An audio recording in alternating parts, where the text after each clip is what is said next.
Recording stopped. Madam? So this new one is the one that you gave me last. Yes, yeah, the one that you found the site, you're gonna have it. Recording The stopped. day is updated as well. Advocate? That's okay.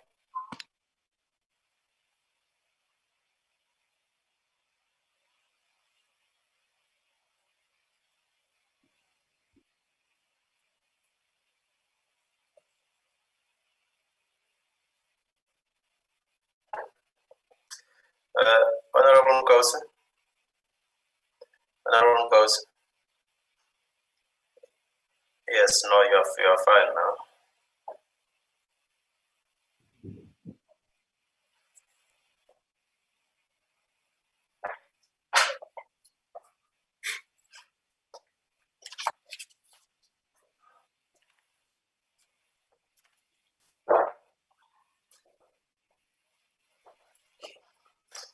Chair, the House is in order. We may commence with the proceedings. Thank you very much, and good morning, everyone. Recording in progress. In keeping with our tradition, I'll now bow to my right and bow to my left. And having done so, I will request the delegates to observe a moment of silence for prayer or meditation.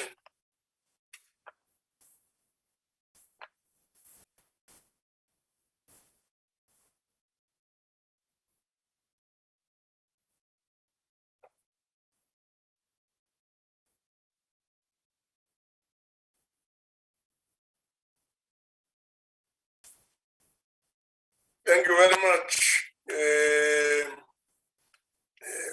Honorable delegates, before we proceed, I'd like to remind you of the following. That the virtual sitting constitutes a sitting of the National Council of Provinces, that the place of sitting is deemed to be Cape Town, where the seat of the National Council of Provinces is. That delegates in the virtual sitting enjoy the same powers and privileges that apply in the sitting of the National Council of Provinces. That for the purpose of the quorum, all delegates who are logged on to the virtual platform shall be considered present. That delegates must always switch on their videos. That delegates should ensure that the microphones on their gadgets are muted and must always remain muted. That the interpretation facilities is active and that any delegate who wishes to speak must use the raise your hand function. Honorable delegates, in accordance with the Council Rule 2471, there will be no notice of motion or motions without notice. Before we proceed to the questions, I would like to take this opportunity to welcome the ministers from the Peace and Security Cluster, specifically the Minister of Defense and Military Veterans, the Minister of Justice and Correctional Services, Deputy Minister of Police, the special delegates and SALGA and the SALGA representative. Further, I would like to make the following remarks. The time for a reply by the minister to a question is 5 minutes. So in 5 minutes to a reply. Only 4 supplementary questions are allowed per question.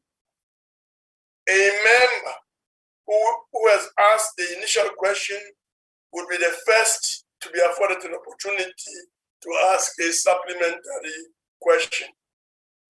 The time for asking a supplementary question is 2 minutes. The time for reply to a supplementary question is 4 minutes. And the supplementary question must emanate, as members know, from the initial question.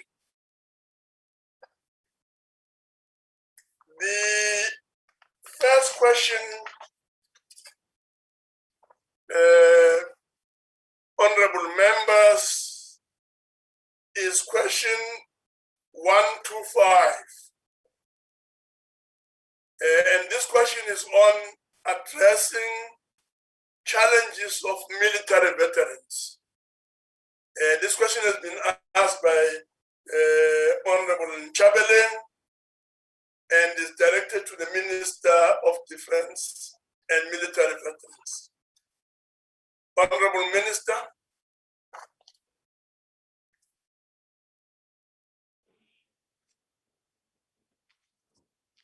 Thank you very much, Honorable Chair.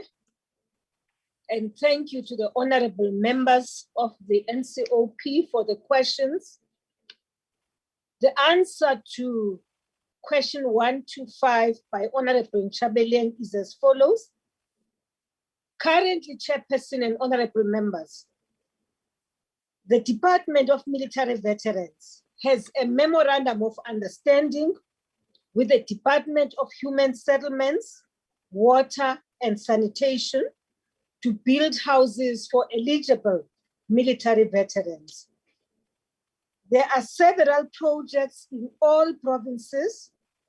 For example, Limpopo, that is in Skukuni District, Western Cape, Mossel Bay, George, KZN in Sunduzi and the eThekwini Metro, and in Mpumalanga. And these houses, all of these are at different stages that are addressing the housing needs of military veterans. Ours is to provide a list of people who are eligible to the Housing Human Settlements Department.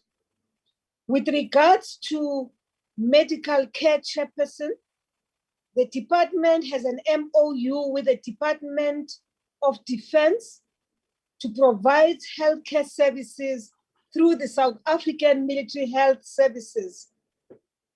Military veterans who apply and qualify for healthcare benefits are given authority to access healthcare at our facilities, which are run by the South African Military Health Services. Where the South African Military Health Services have no facilities such as, for example, a hospital, the SAMS then refers military health services to the nearest healthcare facility or service provider, both in the public and private sector. Healthcare services provided include, but not limited to, primary healthcare services, dedicated counseling, hospital care, optometry, dental care, home-based care services, frail care services, and any other. And of course, in the course of that, also transport is provided where a need is identified.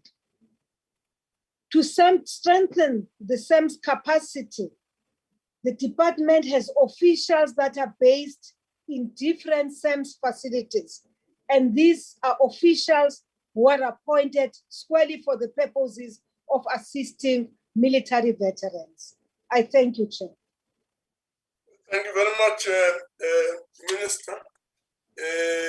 The first supplementary question will come from Honorable Nchabele. Honorable Nchabele. Thanks, Honorable Minister, for this elaborate answer to the question. As my question is whether the department has any comprehensive programs, including partnerships with other departments, which are geared towards alleviating the plight of the military veterans. Has the Memorandum of Understanding entered into with the Department of Human Settlements and Water and Sanitation borne any discernible fruits? some tangible. Honorable Minister. Honorable Chair, I should say yes.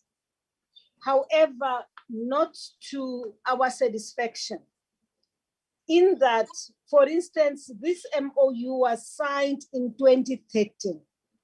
And currently we have a total of 1,651 housing units, which have been delivered to military veterans.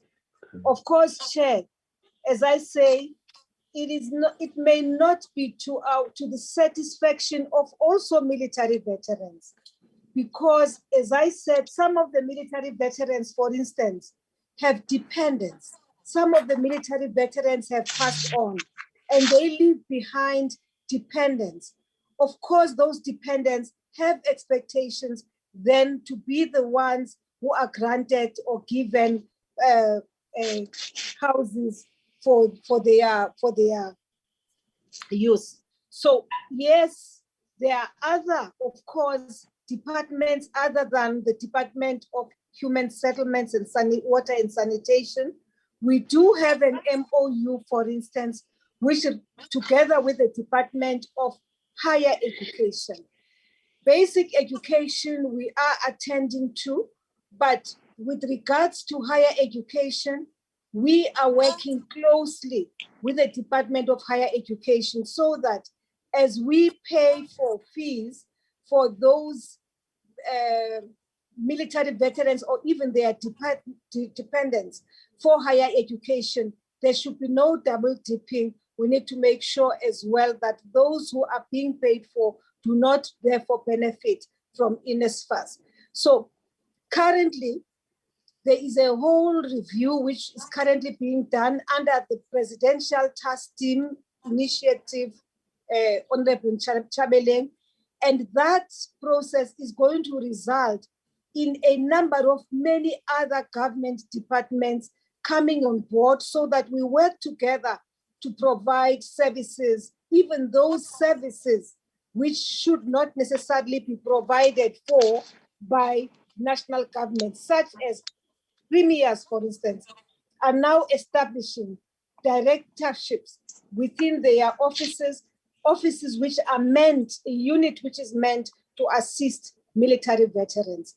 If I may go on, for instance, the Department of Social Development also works very closely with us so that we are assisted with the special relief of distress when, like in the case of COVID, that's how we were assisted by the Department of Social Development. Thank you, Chair. Thank you very much, Honorable Minister. The next question, which is the second supplementary question, will come from Honorable Nana. Honorable Nana. Well, thank you, Chairperson. Minister, I think I should firstly comment on your outfit today. I like the DA blue touch in your outfit today. Minister, it is now about 12 years since the Department of Military Veterans was established. And I can recall a presentation made to the fourth Parliament as Department of Portfolio of Defense and Military Veterans about this grand plan to address the plight of former soldiers, regardless of whether they came from statutory or non-statutory forces. I am aware, Minister, in your response to Honorable Chabeleng, you mentioned projects around the country, but I would want us to zoom into a particular group. Now that the South African Cape Corps Military Veterans Association is finally recognized by your department, are you prepared to publicly apologize to the members of the South African Cape Corps for being denied your recognition as military veterans? Number two, what kind of assistance and benefits, if at all, have been extended to the members of the South African Cape Corps Military Veterans Association? Thank you. Honorable Minister. Thank you very much, Honorable Chair, and thank you very much, Honorable Nana, the Mayor of Nebeja. Port Elizabeth. Port Elizabeth, Minister. I want to say Nebeja. Thank you very much. Honorable Member, yes, after a long struggle and after a long time, we have indeed recognized and the SACC. Of course, Chair, now I don't understand when you say maybe I should apologize for that. There was a reason for that, for us to engage with several entities to make sure that we are doing the right thing. First and foremost, you'll remember, Honorable Nana and honorable members, that one of the reasons why I was saying we cannot recognize the SACC, it was because in my view and view of others, the SACC, all those members who are part of the SACC, in the first instance, should have been registered by the CMVO. CMVO, which is an entity which represents all those who were part of the South African Defence Force prior to 1994. So that was the argument. However, the SACC really pushed and convinced everybody that the CMVO has not assisted them in dealing with their challenges. But not only that, some of them actually left the South African Defence Force even before 1994, and therefore may not necessarily be recognized as former members of the South African Defence Force, but that they are a group which is called the Coloured Corps, mainly based in the Western Cape, which some of whom felt because of victimization actually left the Defence Force, and therefore we needed to have a special recognition of that grouping, and we have done that. Obviously, having done that, their names now do appear on the database, and for now, what we have been doing is to assist in whatever way the SACC as a grouping. Whether in fact then members do qualify for some of the benefits, obviously then individually, once you register as an association or as an organization, then individual members whose names appear on the database are then subjected to proper verification. No. Before your name is put on the database, you are subjected to proper verification so that we are certain that as you come forward to say you are a member of the SACC, indeed you are a member of the SACC, indeed you are subjected to a verification process. So that is what is happening now. Obviously, now that the SACC is recognized, if, for instance, the SACC wants to go to a conference, and I know they've had meetings before, and those have been funded and they've been given support by the Department of Military Veterans. Really, in the main, you start by recognizing the organization, and thereafter, you then subject members to a verification process so that that process is not abused by elements who are not necessarily members of the SACC. Thank you, Honorable Nanda. Thank you very much, Minister. The next question, which is supplementary question number 3, comes from Honorable Matebula. Chairperson, it's Mokause. I'll be taking that question. Thank you, Deputy Chairperson. Minister, the military veterans in our country continues to live in utmost poverty, neglected and marginalized in the new political dispensation. They have fought for this freedom that we have today. They have tried in many occasions, Minister, to raise their issues, but your government keep on failing them.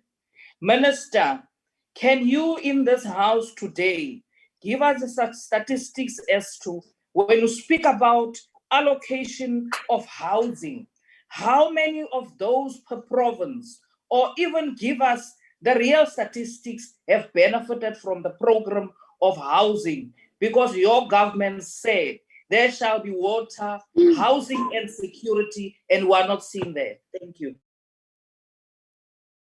Thank you very much, Honorable Minister. Thank you very much, Honorable Chair. Honorable Chairperson, Honorable Makause is correct in suggesting that we in carrying out our responsibility, so we may not have done 100% in terms of our performance. However, seeing that you are requesting for a breakdown, I will give you the breakdown as follows. For instance, of housing. In the Eastern Cape, let me start with Gauteng. Gauteng, for instance, has delivered 783 houses for military veterans. In Mpumalanga, 226 houses delivered. In the Eastern Cape, 192 houses delivered. In KZN, 21 houses. Not satisfactory at all because we have a big number of military veterans in KwaZulu-Natal. In the Free State, 55 houses. So I'm just saying that we may not have performed to the best of our ability, but we must also remind one another, colleagues, that when Honorable Makause, you are saying, for instance, the government of democracy came in 1994. You're correct, we are all correct. So it's X number of years. But the actual decision to establish a department which will solely assist military veterans, by the time it was established, it was long overdue. It is a decision which should have been taken right at the beginning. However, well, it did not happen. That's water now under the bridge. The issue now is, it is there, and we're trying our best to attend to the issues which you are raising. You are probably aware, Honorable Makause, that currently there is a presidential task team which has been established by the president, led by the deputy president. And the reason why we have that presidential task team, it is precisely because of the issues raised by military veterans and the inability of the Department of Military Veterans to deliver in a satisfactory manner to military veterans. So there is an intervention which is meant to assist the military veterans to get what is rightfully due to them. I thank you, Honorable Member. Thank you, Honorable Minister. The fourth and the last supplementary question comes from Honorable Debray. Honorable Debray. You are not audible, Honorable Debray. Try to speak to the mic and try to be as audible as you can. Yes.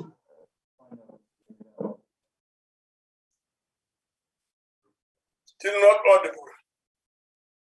Please unmute. Can you hear me now, Chair? Can you hear me now?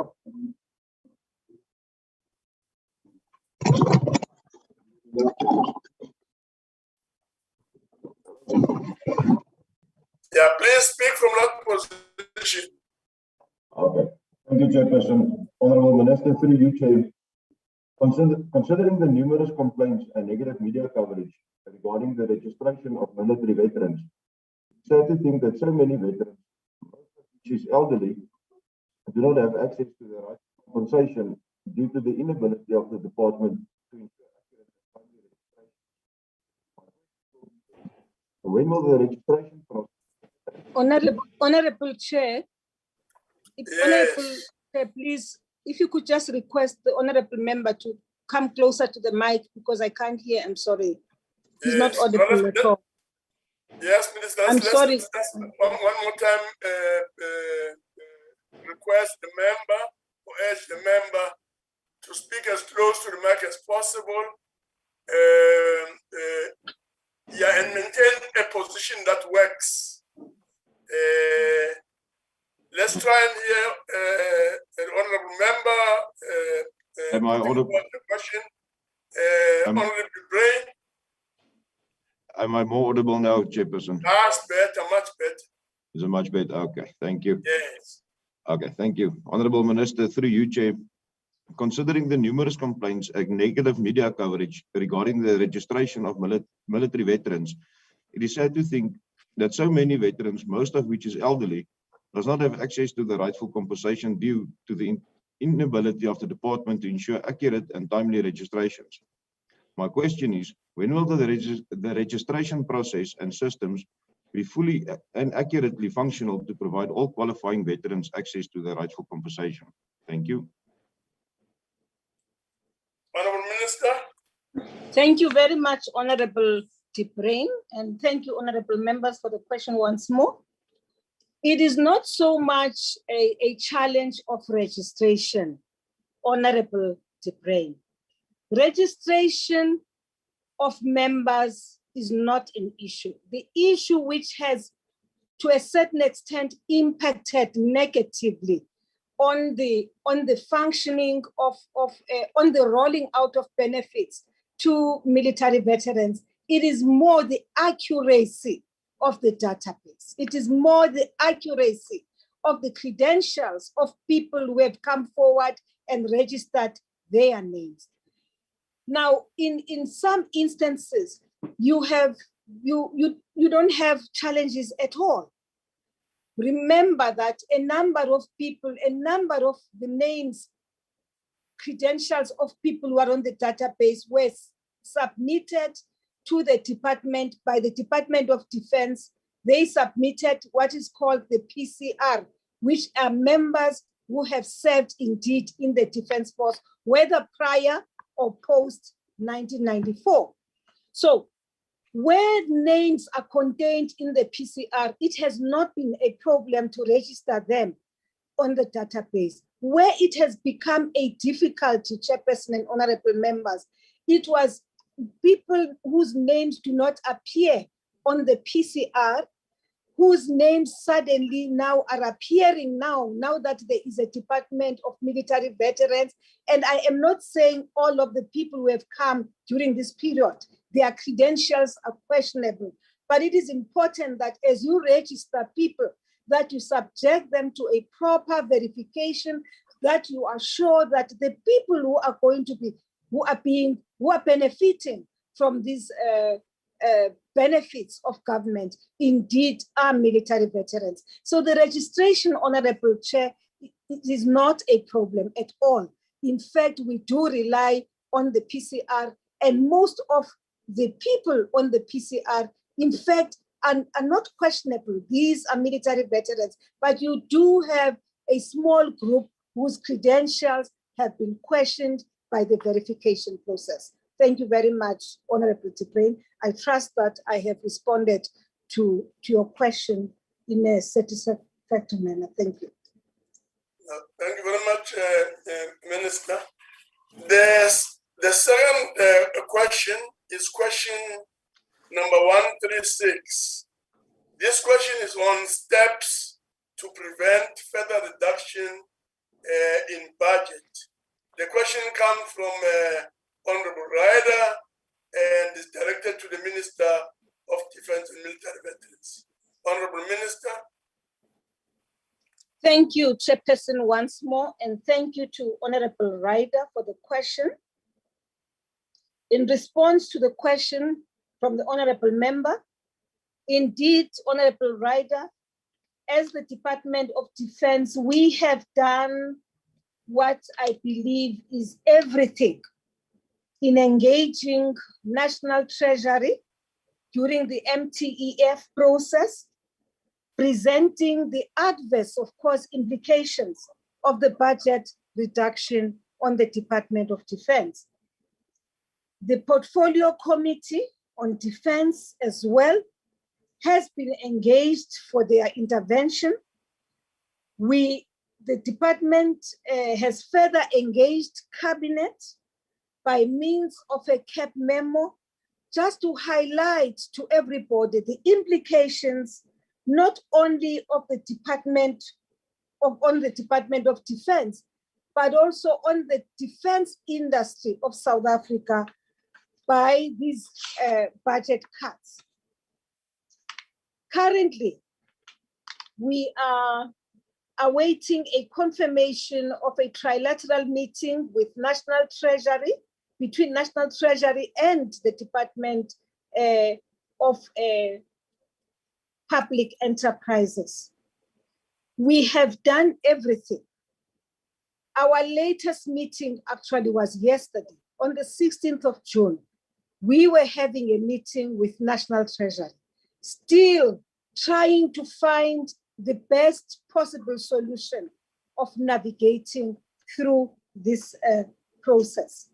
Now, one of the things which we have done, we have also presented to the public, to the Portfolio Committee, and I think to the Joint Standing Committee as well, a rejuvenation plan of the Defense Force, which will partly assist us to cut down on our compensation of employees' budget, so that the rest of the programs are not affected by the budget cuts. I thank you, Chair. Thank you very much, Minister. The first supplementary question will come from Honorable Ryder. Honorable Ryder.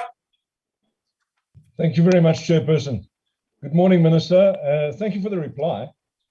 Minister, the decline in the defense budget is actually a ticking time bomb, and it's unsustainable. Our defense force is literally at breaking point, and the Minister regularly bemoans these cuts every time that she appears before us, every time we do this budget. So why then, with a budget of 1.25.5 million for 21-22, does the Minister have one of the most expensive ministries in the country if these funds should rather be aimed at helping our armed forces directly? Thank you, Chair. Thank you very much. Sorry, Chair. Thank you very much, Honorable Ryder. Honorable Ryder, you are correct. The decline of the budget of the South African National Defence Force started, in fact, when we look at going back now, you'll realize that whereas we talk about 10 to 15 years, actually it has been going on for quite some time. It is easy for people who are perhaps not informed about the importance of having a South African National Defence Force. It's very easy when there are challenges with regards to the national fiscus to say, let us reduce, let us take off from the South African National Defence Force budget. For instance, if people don't understand what the special defense account is all about, it's easy for people to believe that the special defense account is some kind of slush fund of the Defense Force, when in fact, the special defense account is an account which is meant to ensure that the Defense Force has all the capabilities it requires. So I'm just therefore saying, honorable member, I don't think I will call upon Vincent Shabalala there in the background, and whoever else may be involved to please desist from making noise and creating unnecessary problems. Please proceed, Minister. Thank you, Honorable Chair. So on our side, we have done our best. I believe we have done everything to highlight the plight of the Department of Defense, to sensitize people about the impact of continued reduction of the budget. Because the Defense Force, whereas people may think that it is not a service delivery department, but But people need to understand your defense force is like an insurance. Your defense force is something which you invest in so that when challenges do occur in the country, when your last line of defense is required, then you can call on the defense force to come in. If I may use Honorable Ryder, for me, I think the COVID period actually highlighted to everybody the importance of investing in your defense force, even though you did not need certain capabilities because it was an invisible fight against an invisible enemy, although you did not require armaments. But the point is, fact is, you have to invest in regular and continuous training.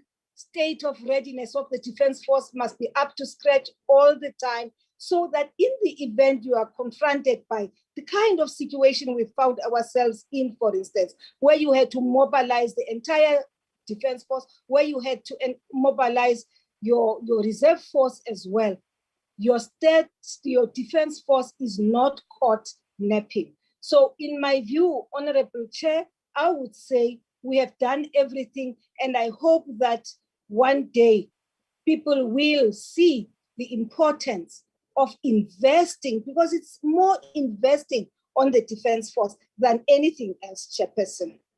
Thank you. Thank you very much, Minister. We'll now move to the second supplementary question from Honorable Shaik.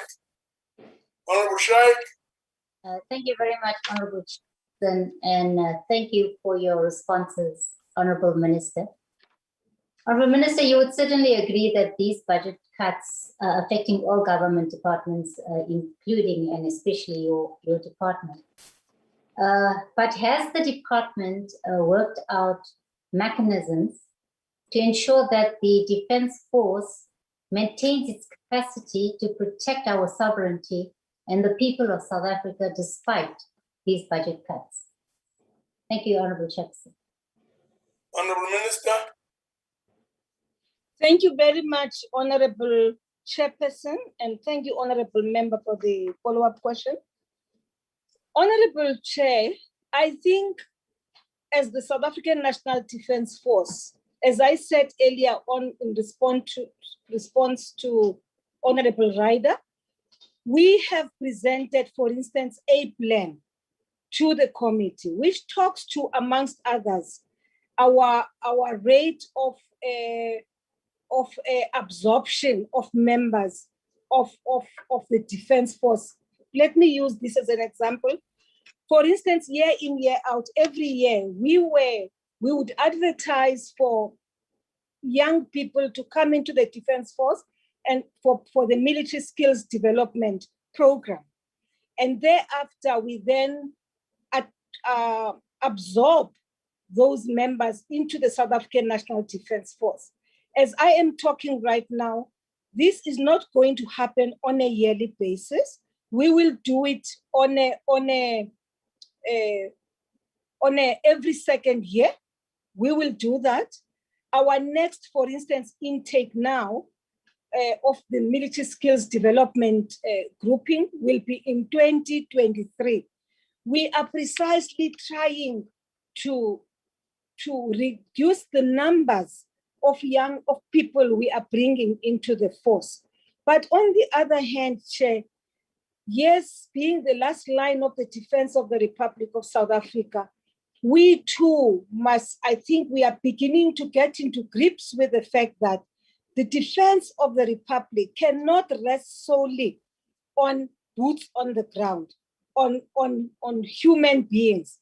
We now must move beyond that and look at issues of technology. We are in 4IR, and therefore we need to bring in other systems, such as your radar systems, such as your unmanned UAVs, unmanned whatever vehicles, bring them in so that we deploy them and monitor from wherever. So it can't just be reliance on warm bodies to do the work of the defense of the sovereignty of the Republic of South Africa. We now have to move beyond that because other countries are moving. And I believe that when we do so, it may be a bit expensive, but in future, it will reduce the numbers of personnel we need in the Defense Force. For as long as we have not moved at the rate at which we should be moving to utilize technology for defense of the Republic, then of course we rely on warm bodies. Thank you, Chair. Thank you very much. We'll now proceed to the third supplementary question from Honorable Ngwezi. Honorable Ngwezi.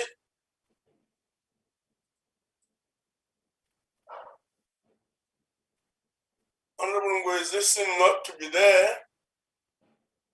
We'll then move on to Honorable K. Mutsamai. Honorable Mutsamai. Thank you, Chairperson. Chairperson, I would thank you, the Honorable Minister. I would like to ask the Minister what other intervention is the department doing in order to have enough resources for the security purpose with the less budget the department has. I thank you, Chair. Honorable Minister. Chairperson, one of the biggest problems, challenges of the country, which challenges of the country impact negatively on the Defense Force, for instance, is the imminent collapse of the defense industry of South Africa. Now, my view and our view in the Defense Force is that we need the defense industry to continue to survive, to compete in the economic space. South Africa has one of the best well-organized defense industry, a defense industry that was established at a time when South Africa, there was an arms embargo against South Africa, and people were able to put together a defense industry which was a well-oiled machinery, and were able still to market their systems. And I believe, Chair, and I'm raising this because if we are going to allow the defense industry to collapse in South Africa, amongst other things, what it means, Chair, is that this country soon will rely on other countries to acquire very critical and strategic capabilities. So we will not rely on our sovereign capabilities as the South African National Defense Force. So, Chairperson, our view is that let us strive, all of us, to get the country to keep its capabilities, to keep the defense industry, which is one of the most prestigious entities which we've been having in the country, so that we do not have to go out and look for capabilities which we require here from other people outside of the borders of the Republic of South Africa. We believe, Chair, that actually could be one of the ways in which the Defense Force at some point will be self-reliant, because our view is that there must come a time when the Defense Force embarks on programs which will generate, we are not an income generating entity, yes, but we must embark on programs at some point which will assist to generate something and cover some of the programs which are not covered by the current budget allocation, Chairperson. So I hope that we will be able to do that. There's a lot of thinking, there's a lot of discussion amongst ourselves about how best to do this, Chair. Thank you very much, Minister. The next question is question 126. The question is on qualified audit report. The question comes from Honorable Ndongeni, and is directed to the Minister of Defense and Military Veterans. Honorable Minister. Thank you very much, Honorable Chairperson. With reference to question 126 from Honorable Ndongeni, our response is as follows, Chair. We are currently engaging the Portfolio Committee on Intelligence. This is with specific reference to CO443E, Chair.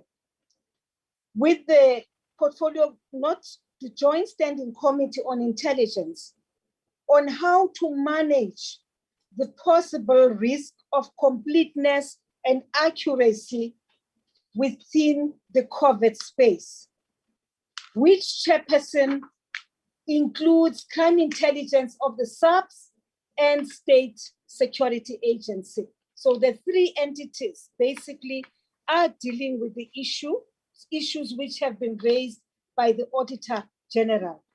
The Department of Defense is also exploring other avenues on how to audit these COVID transactions with the help of the Inspector General of the South African National Defense Force and the Defense Intelligence to provide some assurance on these transactions.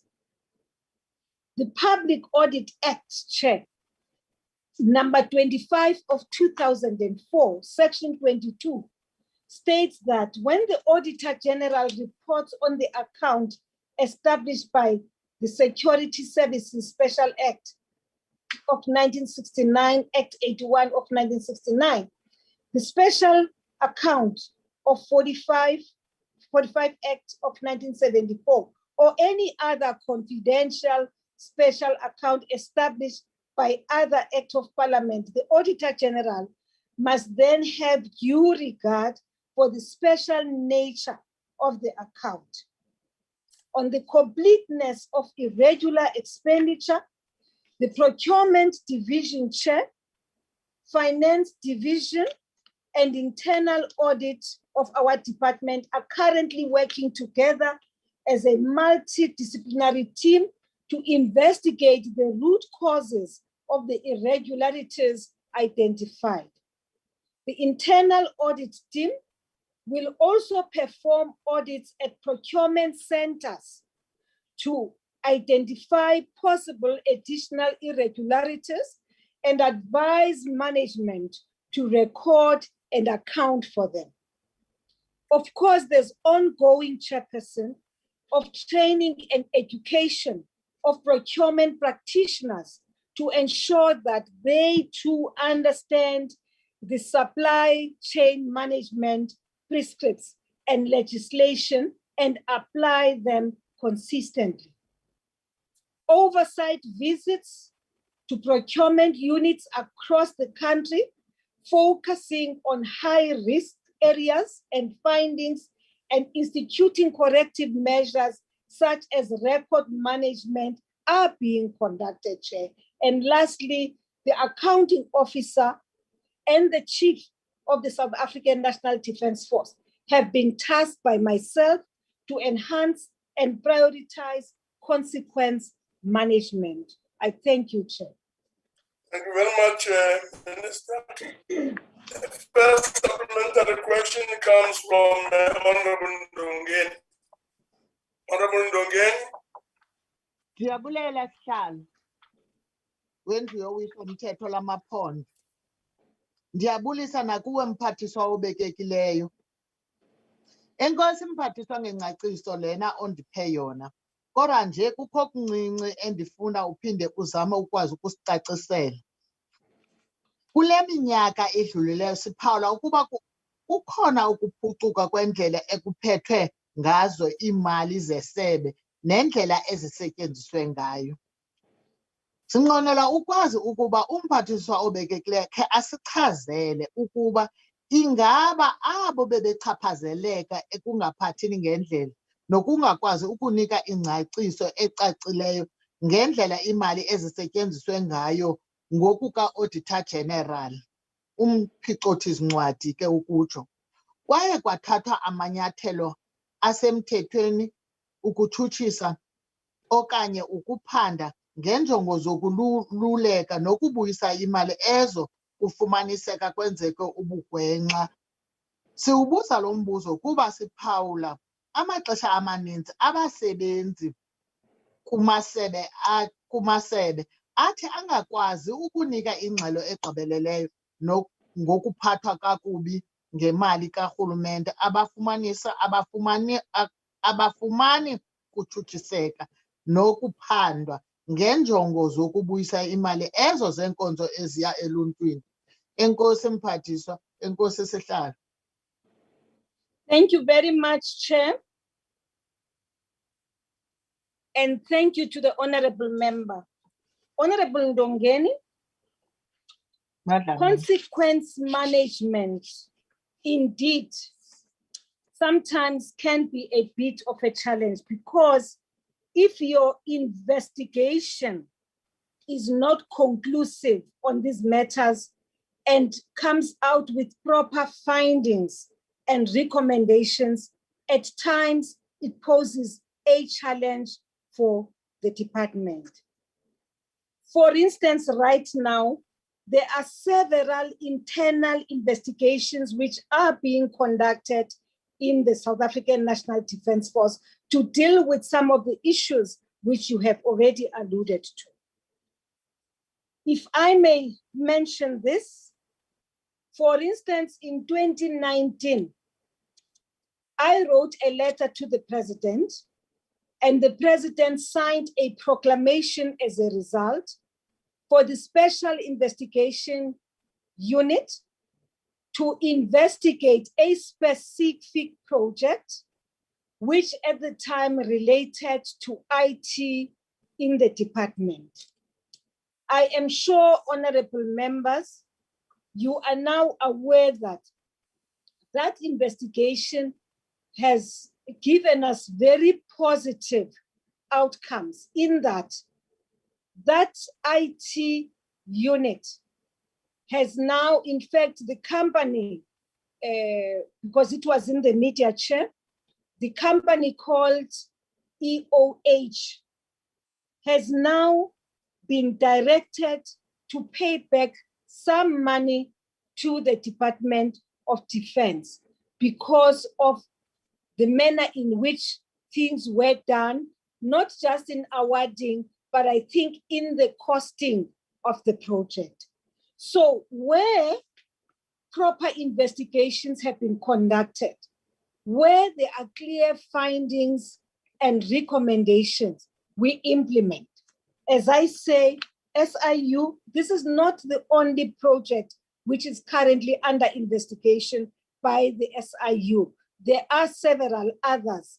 Some of them, as I said, it's internal investigations. And of course, once the internal investigation is concluded, then people are subjected to disciplinary process based on the findings of that investigation. As I say, it becomes very difficult when your investigation is not conclusive. An investigation must be conclusive.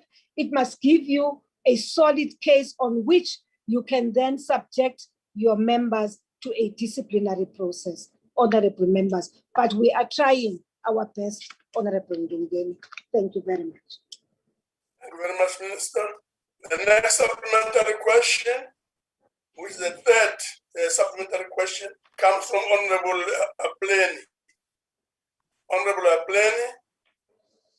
Chairperson, we have requested the table to withdraw Honorable PLENARY's question. Thank you. So the question has been withdrawn.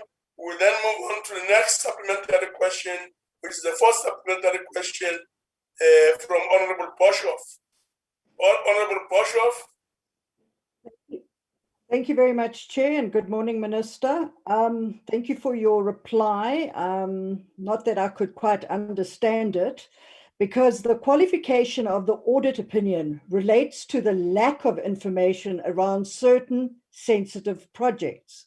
The disastrous expenditure of funds on the Cuban vaccine was referred to as a procurement of a strategic weapon in answer to a potential biological warfare threat. Minister, will this then mean that the documentation around this sensitive project will also be hidden from the Auditor General? Thank you, Chair. Thank you very much, Honourable Minister. Well, let me start by just setting the record straight, Chair. The procurement of the interferon, there is nothing strategic about it. There is no biological warfare. And I do want to repeat what I said before the committee when an official, one of the uniformed members, made a statement to that effect, where I actually corrected the member and said there is nothing strategic about it. There is nothing to be hidden about it. And in fact, we have disclosed, we have given all the information to the Office of the Auditor General related to the procurement of interferon. So interferon is just medication. It is not a weapon that is required by the South African National Defence Force. When you talk about projects, which projects have been identified as very difficult to audit, it is covert projects. And please, Honorable Member, allow me to repeat what I have said again in the House. I'm not sure whether in the it could be in the National Assembly, which is that an MTT has been established to investigate some of the issues which have been raised related to issues in defense intelligence, to be specific. And that team is currently doing its work, and hopefully soon we will receive a report which we will present to Parliament, because when we were establishing the team, we actually did inform Parliament. So I'm just saying that, yes, indeed, there are sometimes limitations in relation to the scope of limitation with other in auditing some of the projects, such as your covert operations. However, the specific item you have referred to, the case you have referred to, in my view, there is nothing secretive about it. It is a straightforward matter. However, we thereto have directed for an investigation to be conducted, not because the decision was taken, but how it was done, and why is it that this specific project is associated with a program which could not otherwise initially been audited by the Auditor General, because it is a straightforward matter, Honorable Member. Thank you. Thank you very much. The next question, Honorable Minister, is a question. It's question 118. And this question is on accessibility of departmental offices to military veterans. This question comes from Honorable Samai, and is directed to the Minister of Defense and Military Veterans. Honorable Minister. Thank you very much. Thank you, Chairperson, Honorable Chair, and Honorable Members. And thanks to the Honorable Samai for the question. The response to this question, Chair, is as follows. Yes, the Department of Military Veterans is in the process of decentralizing the services to the provinces. To date, the Department of Military Veterans offices have been opened and are accessible to military veterans in the following provinces, Chair. In the Eastern Cape, for instance, we now have an Office of Military Veterans in Caxton Street in East London, Caxton House on Terminus Street in East London. But of course, we've always had coordinators on the ground. However, the coordinators on the ground of the Department of Military Veterans did not have space from which to operate. In the Free State, You will find it in Charlotte Maxeke and West Berger Street in Bloemfontein. In the Mpumalanga province, you will find it in Samora Machel Drive at the Standard Bank building in Bombela. In Northern Cape, you'll find it in Corner Chapel and Curry Street in Kimberley. In the Northwest, you'll find it in Mafeking on Molopo Street. And in the Western Cape, you'll find it on Church Street in Cape Town City Center itself. So there are ongoing efforts, Honorable Chair and Honorable Members, to create and enhance technical capacities to fully meet the service delivery requirements of military veterans in the above provinces. Furthermore, the DMV has, through the Presidential Task Team, engaged the provincial governments to support the expansion of the delivery of services and benefits to military veterans. I should pause here, Chair, and make the point that quite a significant number of premiers have been really assisting the Department of Military Veterans, sometimes through their own budget allocations in their different departments. They've assisted to a great extent military veterans in those areas. I can cite, for instance, KZN, I can cite Mpumalanga, Gauteng, the Eastern Cape. These are some of the premiers who we found to have been actively assisting us to roll out some benefits and alleviate the plight of some of our military veterans. Services that are currently being rendered to military veterans are limited to customer care services and other services in collaboration with other government entities. Work, of course, is currently underway now to secure office space in Limpopo, in KwaZulu-Natal, and Gauteng. You'll note that I had mentioned 6 provinces where we have offices. Now, these 3 provinces are also securing office space for the Department of Military Veterans. However, as I said earlier on, it does not mean that those premiers are not assisting us. They really, KwaZulu-Natal in particular, in Gauteng, have been very helpful in alleviating the plight of military veterans. I thank you, Chair. Thank you very much, Minister. The first supplementary question comes from Honorable Mutsamai. Honorable Mutsamai.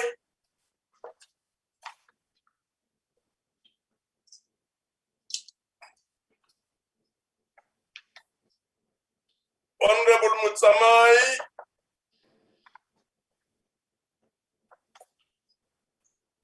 So it doesn't seem Honorable Mutsamai is there. We'll move on to Honorable Ngwezi. Second supplementary question. Honorable Ngwezi. It doesn't seem to be there. We'll then move on to Honorable B.M. Bartlett. Honorable Bartlett. Thank you very much, Honorable Chair. Good morning, the Chairperson, to the Minister, and good morning to my honorable members, my colleagues. Chair, thank you very much, and thank you very much, Honorable Minister, for your response. Honorable Minister, you will agree with me that decentralizing offices will make it easier to provide services to the military veterans. One of the challenges faced by the military veterans, Minister, is getting into the database of the department, which makes it difficult for these veterans and their families to access the services. So, Honorable Minister, my question is whether the department is working around the clock to resolve challenges relating to this database, especially on the military veterans. Thank you very much, Honorable Minister. Honorable Minister. Thank you very much, Honorable Chair. And thank you to Honorable Bartlett for the follow-up question. Honorable Bartlett, you are correct that the decentralization of offices of the Department of Military Veterans will make the Department of Military Veterans more accessible to military veterans, because at times, indeed, military veterans have found themselves having to spend a lot of their money coming to head office in order for them to access services, or even to query something which has not been done, maybe a benefit which should have been granted to a military veteran. Chairperson, we have, in relation to the database, we currently have, which has been there, by the way, we currently have a unit which is dealing with issues of database verification. Now, this unit is not necessarily going over all the names which are contained on the database, but definitely you do have names which have been a subject of query, a subject of concern, and therefore the data verification team has been hard at work here in Johannesburg, but also we have now, rather than having them confined to Gauteng, the data verification team is moving around to different provinces so that people whose names have not been entered into the database, who had registered and who feel that there's injustice because their names are still not there, can now be given the opportunity to come forward and interact with that database verification team.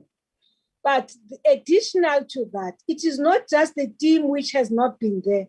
We have also allowed, Chairperson, for observers to join the verification team. So if, for instance, let me utilize the example of APLA. APLA for some time is an entity which is there, but APLA has been operating without the necessary recognition of the association per se. APLA has now been recognized. APLA is receiving assistance, but in doing so, Chair, you then must still subject individual members of the association to a verification process. And in order for us to do that in a speedy manner, but also to reach out to everybody, we have agreed that this process should not be done, for instance, on a virtual platform, that in fact the verification process should reach the different provinces and allow for people to present themselves before the committee and gather whatever information required so that people can then be entered, their names can then be entered into the database. So, Chair, you're right. Decentralizing our services, service delivery model, decentralizing the verification process, decentralizing and working closer with provincial governments is going to assist us greatly to reach out to all military veterans who qualify for a service from the Department of Military Veterans. I thank you, Honorable Bartlett. Thank you very much, Chairperson. Chair. Chairperson. Yes. I would like you to offer me an opportunity to ask on behalf of Honorable Motsamai the question. I think he's got a problem of connectivity. Okay, please proceed. Thank you very much, Chair. Minister, what are the further intervention since the operational sites are less because the website have less information or the department to be accessible and efficient? Thank you. Minister? I'm really sorry, Chairperson. I'm really sorry about this. Honorable Member, will you please repeat your question just for my clarity? Thank you very much. Thank you very much, Chair. What are the further intervention since the operational side are less because the website have less information for the department to be accessible and efficient. Thank you very much, Chair. Okay. Operational. Okay, and that our website has less information. Well, I guess it's something one will have to look into, Chair. But the one area which has been slightly problematic, and I don't know in this instance, you forgive me, I don't know whether you probably are referring to that. The one issue which is not reflected in our website maybe is the area of sometimes the dependence. For instance, if I may use this example, right now there is a call on the department to extend the benefit, the health benefit to the dependents of military veterans. There may not be adequate information related to that, precisely because we too in the Department of Defense are currently dealing with that particular issue. In principle, we've taken a decision, but however, we now have to amend our legislation. We have a work stream called the legislative review process. We have to amend the legislation such that we are able to extend those benefits which were meant purely for military veterans to be extended to the dependents of military veterans. And may I also correct just something which I said earlier on, which is when I said APLA, I was referring to Azanla. I was referring to Azanla. It is not Azanla which has just been registered. It is not APLA which has just been registered. APLA was amongst the first ones. It is Azanla which has just been recognized as an association representing military veterans, and we are working very closely with them. Now, Chair, I'm just saying, therefore, one of the things we need to do, and you're not the first person to raise that, there isn't adequate information on the website of the Department of Military Veterans, including, for instance, who are dependents. So that is why I'm then making reference using the issue of dependence. So this is a matter, as we are now doing this intense work of correcting some of the ills which have been there and correcting the manner in which things have been done by the department. These are some of the issues that we will look into, and thank you for raising the matter of the website, because once more, I will raise the matter with the officials in the department. Fortunately, Chair, I'm sure you are aware now, we also have finally, and I know that this has been a sore point for all of us, and particularly from the members of parliament, that we were not having a permanent Director General of the Department of Defense. We have now since appointed a department, a DG for the Department of Military Veterans, and it is a woman, and it is the DG is Madam Mpolweni. Thank you very much. Thank you very much, Minister. The last supplementary question comes from Honorable I.M. Sileku. Honorable Sileku. Mandibulise Sihlalo, ndibulise naku Mphathiswa. Mphathiswa, your database of military veterans is in shambles. It's been for years. The MKNC and MKMVA don't even want to recognize each other, let alone members of other organizations. You cannot surely determine where resources are needed if you can't establish who the rightful beneficiaries are. The question, to what extent does this aggregate your failure? Thank you very much. Minister? Honorable Seleku. Thank you for. Sileku, Sileku. Okay, Thank you very much. Sileku. Thank you for the question, but to not talk. I like to. Not talk. Honorable Chair, thank you very much. No, you know, the issues, and I don't want to speak on behalf of the MKM Council or the MKMV. I hold no brief from them. However, Chair, whether MKC or MKMV, as you've referred to, it does not dispute the fact that those are military veterans.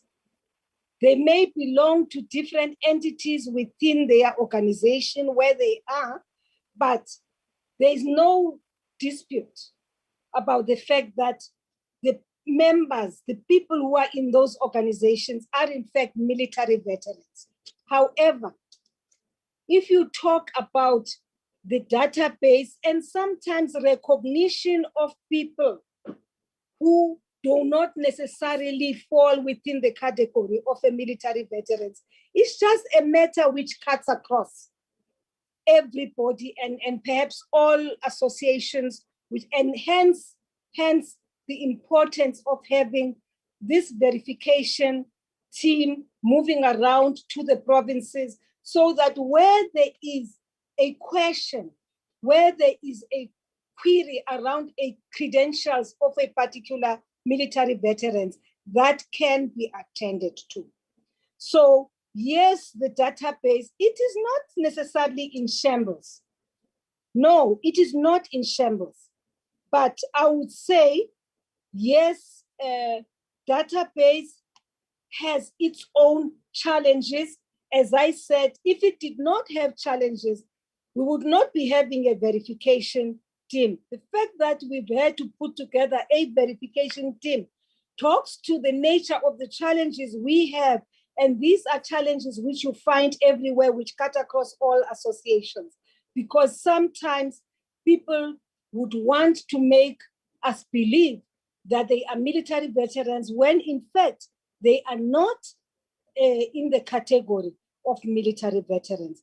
So the whole, and I think I need to say this, within the work streams which have been established by the Presidential Task Team, there is that work stream which deals with issues of legislative review. And amongst others, the issue that legislative review talks to who is a military veteran, not in the interpretation or understanding of individuals, but on the basis of what is contained in the law. Who is a military veteran, and therefore who should benefit from the services which are being rolled out for military veterans. Chairperson, thank you.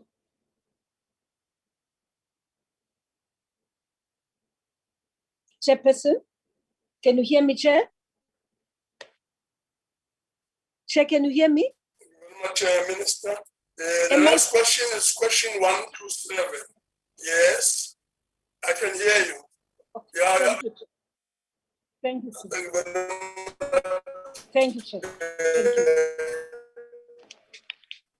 The next question is question 127.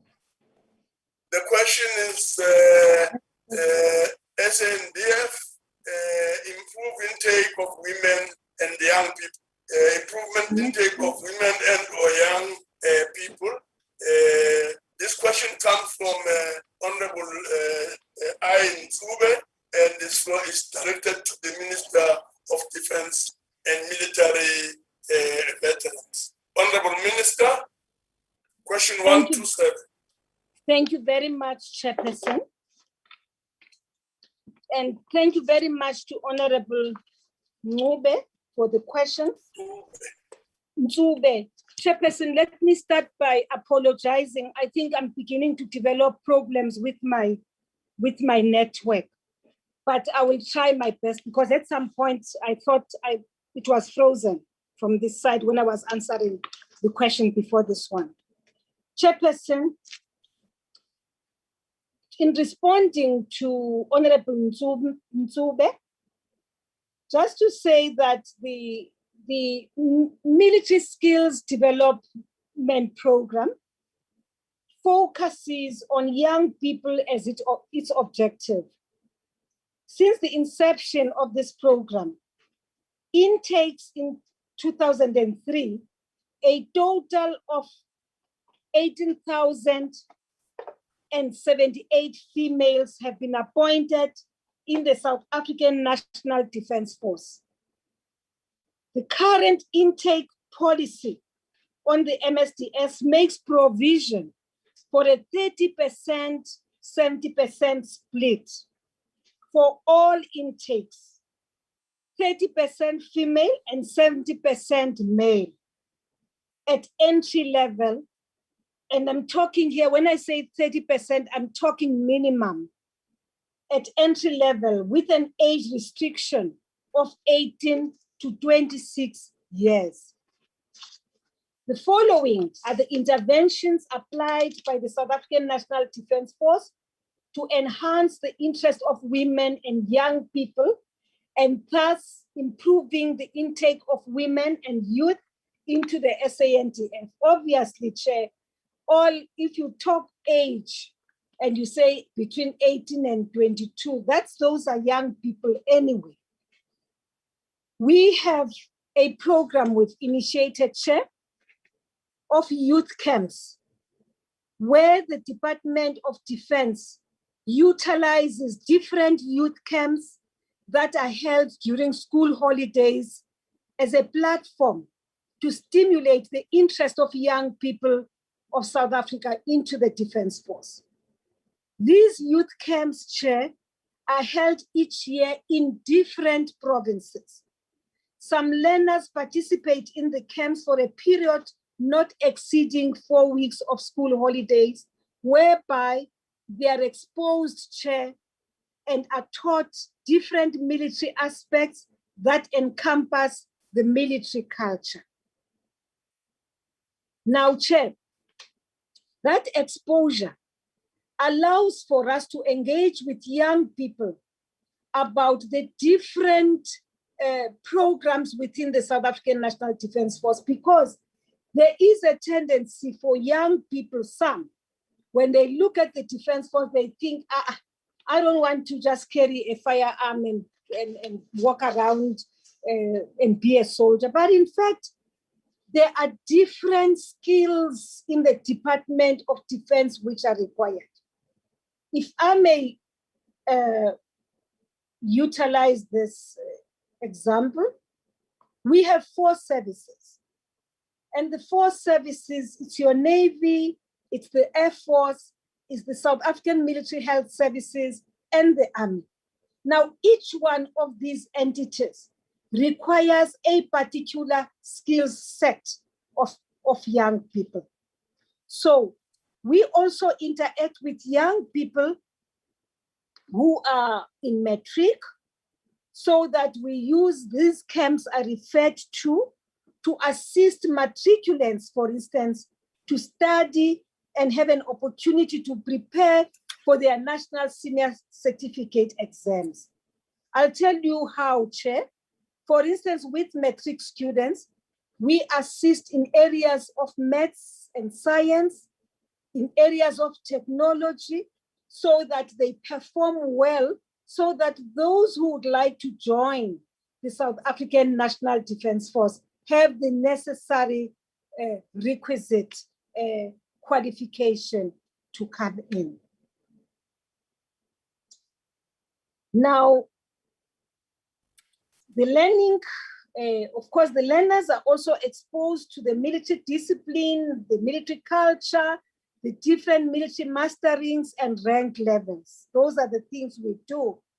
And also just to show that, just to say the Defence Force also displays different military assets and bring personnel to showcase the DOD and the SANDF with the aim of stimulating interest on these young people. I found, for instance, Chair, in these shows that young people tend, when they see a helicopter, they all run towards a helicopter. They want to know, they show interest, but we don't want them to just show interest in the helicopter.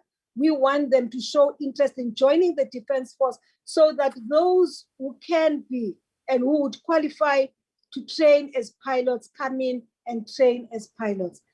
Others, of course, would look at the SAMS personnel. They see that we have doctors within the South African Military Health Services. We have nurses within the South African Military Health Services. So what we showcase in the main, we showcase very specific skills so that young people can be attracted into the Defense Force and don't see the Defense Force as just an entity where you just stand, you come in, you carry a weapon. Yes, you'll have to be trained as a soldier, but there are specific skills as well which are required. We are attracting, for instance, engineers to come into the Defense Force. And even when you look at our reserve force, you'll see that we have a number of engineers who are part of the reserve force who are available when we mobilize engineers to come and assist us. So it's we try our best. We try our best. And of course, when we talk women, for instance, we are not saying we expose to the young girls, for instance, nursing. No, we expose all skills which are required in the Defense Force because we want them to come in. In fact, the team which was in the Democratic Republic of Congo of engineers 2 years ago was in fact commanded by a woman. And that was our engineering formation. And it was commanded by a woman. So I'm, in a sense, Chair, in a nutshell, I'm saying we're trying our best. It's not easy. It's not easy. It's an environment which initially was an environment which was male-dominated, but we are trying to attract young women into the Defense Force. Thank you, Chair. Thank you very much, Honorable Minister. The first supplementary question comes from Honorable Nsube. Honorable Nsube. No, thanks, Honorable Chairperson of the Council. I am Honorable really... Nsube. Honorable Chairperson of the Council, am I audible? Yes, you're audible. No, I was saying that I'm really covered by the response of the Honorable Minister. She has really answered all the questions that I have really asked. Thank you very much. Thank you very much. The next supplementary question comes from Honorable Mletsane. Honorable Mletsane. Thank you, Chairperson. Let me apologize for not switching on my video where I am now. I'm having a challenge of network. Before I forward my question, let me welcome my whip, Honorable Mugause. Chairperson, the minister has spoken about the pilots. Now, what I want to understand from the minister is this one: what is the department of the minister doing in order to introduce women pilots in Bloemfontein Base in Free State as a symbol of women empowerment in military? Thank you very much. Honorable Minister.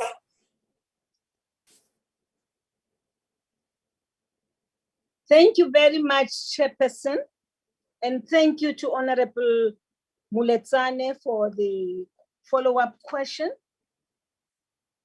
Well, the programs which are there are meant to attract everybody, including women. And of course, we do have a specific interest in women. However, I would not be able to say to you with specific reference to this particular base in Bloemfontein, this is what we are doing.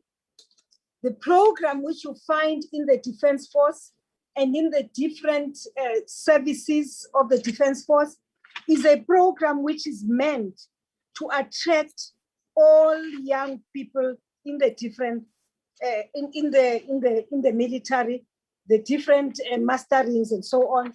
So it's meant to attract all of them. However, we do have there may be a small number. We do have a significant number of pilots who are women. We do have helicopter pilots. We do have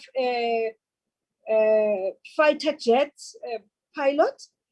The numbers may not be equal to those of men who are pilots. But also you remember, honorable member Moletsane, it really also depends, you can push thus far. It also depends on the person, not the person who is in training. Where does the person see herself? Does the person want to come in as a pilot? If the person wants to be a pilot, then we provide programs which are going to enhance their ability to be eligible to train as a pilot. But some people may not necessarily be wanting to be pilots. So we are trying our best in all areas. If you look at the Navy as well, you have a number of women as well in the Navy. You also have a number of women in the Army. But the masterings, it's a different matter. It really depends as well on the individual. Sometimes instructors may identify a particular, some potential in a particular individual and say, this person, for instance, would make a good whatever. But if the person is not interested in that, but would rather, for instance, be doing something else, you can't force it on the person. So there are areas which skills and expertise which you will not be able to impose on an individual. An individual must herself or himself really be comfortable with what he or she has chosen to focus on. Thank you. What's important for me is that the training does not discriminate against women. The training in the Defense Force, in whichever of the 4 services, is training which is meant for both men and women. Thank you, Chair. Thank you very much, Minister. The next supplementary question comes from Honorable Nana. Honorable Nana. Nkosi mhlali ngaphambili. Mphathiswa, kwimpendulo yakho ndikuvile uchaphazela u-30% no-70% wabantu abangootata, 30% wabantu abangoomama xa nithatha amajoni amatsha. Okwesibini, wachaphazela neenkampu eniye nibe nazo ezijongene nokuphimisa okanye ukuvusa umdla kulutsha khona ukuze lube ngamalungu omkhosi. Umdla wam, Mphathiswa, ukule 30% ubuthetha ngayo abantu abangoomama. Iingxelo ziyavakala okokuba amaxesha amanintsi abantu abangoomama emkhosini, ingakumbi ulutsha olubhinqileyo, lusazifumana lujamelene neengxaki ezinkulu zokuhlukunyezwa ngokwesini.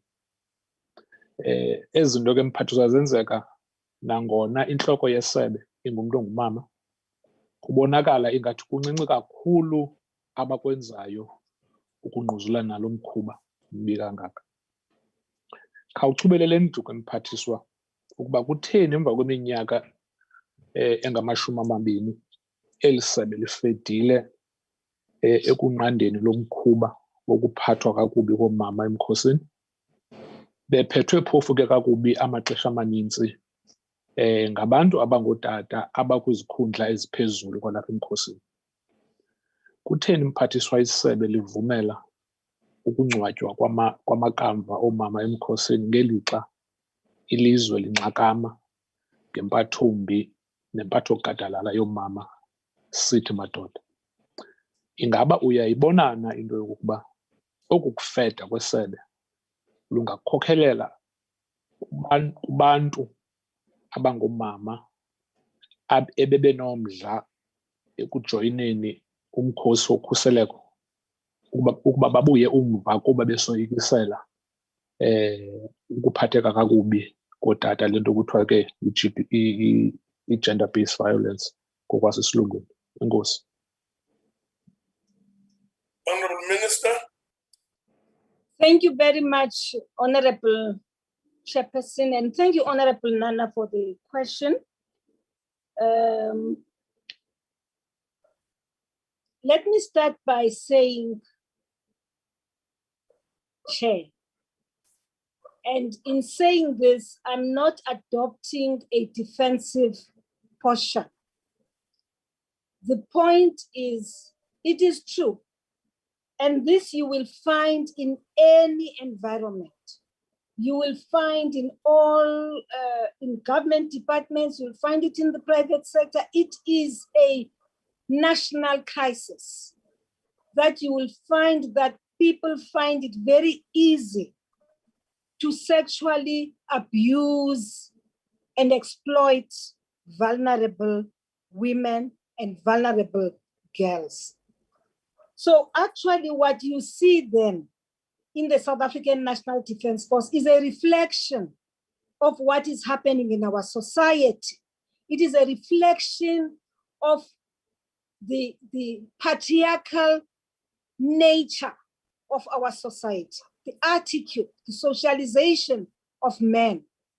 And what is important, therefore, is it is happening, but what are we doing about it? I think I would hang my head in shame, honorable members, if you were raising this with us having done nothing about it.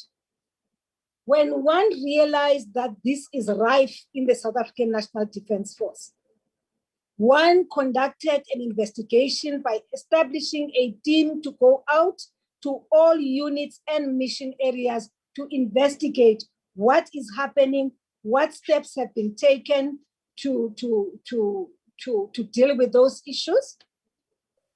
And I think we've done it without, it's not something to be proud of, but I think we've done it very well in that by conducting that inquiry, we have actually, by exposed and uncovered rot and debt which had been swept under the carpet. We have actually empowered young girls to come forward and talk about their experiences of sexual exploitation in the South African National Defence Force. We have provided an avenue for them to have a conversation even with their male counterparts on these matters. So what are we then doing? We've conducted this investigation, honorable members. The investigation have made some findings and has also given us some recommendations about what best to do. And I know that when we talk what best to do, it is more about what best to do amongst others to empower the woman to come forward and speak freely on the matter without fear of intimidation or further abuse by the perpetrator. That for me is the most important thing. So therefore, steps which we take, like all other government departments, is that of empowerment of our women to speak out, so that we know, then we can do something about it.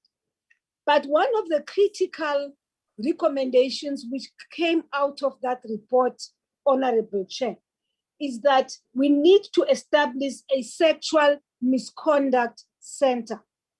We are now in the process of establishing that sexual misconduct center. And the misconduct center, Chair, will be a center which you will find within the department, a center which will be, much as it will be in the department, but a center which will deal with issues of sexual exploitation and abuse independent of the command and control by the Defense Force. Now, you are saying, Honorable Member, you worry that by not dealing with these issues in a decisive manner, it will discourage women from joining the Defense Force. You are correct, but actually women are joining the Defense Force. Women every day are now feeling more confident to come forward, because even amongst men commanders themselves, those who are men, it's not like all of them are actually abusing women. You actually have male comrades, commanders who are deeply committed in taking action against those who are committing such acts. Just to say, Chair, within the military police, we are establishing now an entity within the military police, which is also there to investigate further issues and allegations of sexual abuse of women. In cases where, Chair, these acts have been carried out in mission areas outside of the borders of the Republic of South Africa, we then send national investigating officers to go and conduct an investigation, come back and present and have actually a tribunal, a military tribunal on the spot in the mission area, so that if, for instance, the victim is a civilian in that country, such as the Democratic Republic of Congo, the civilian who is a victim, but also witnesses in that area, also are given an opportunity to come and testify in the trial of that soldier. So we're trying our best, Chairperson. The Sexual Misconduct Center will be up and running very soon.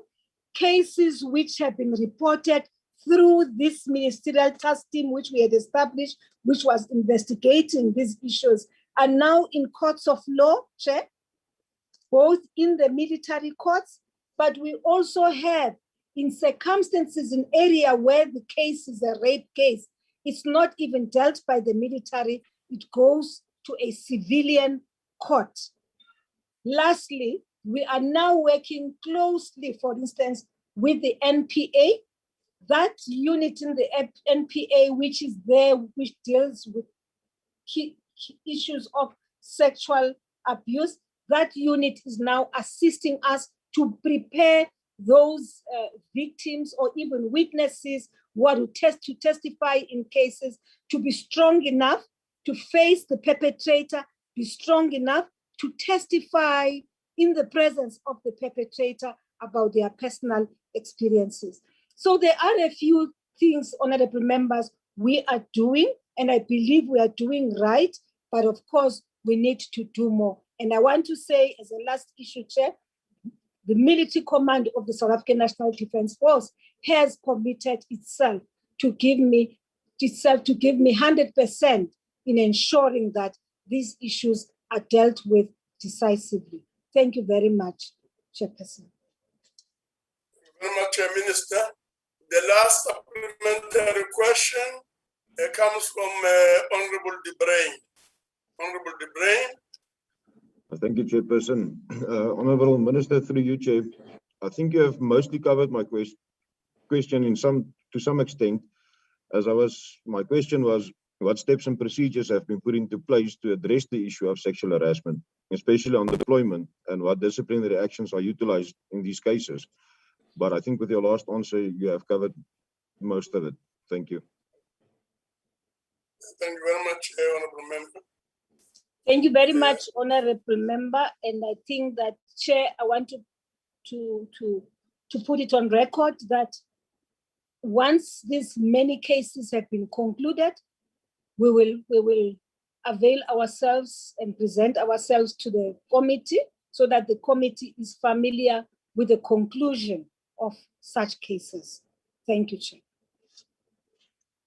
The last question, Honorable Minister, is a question question 137.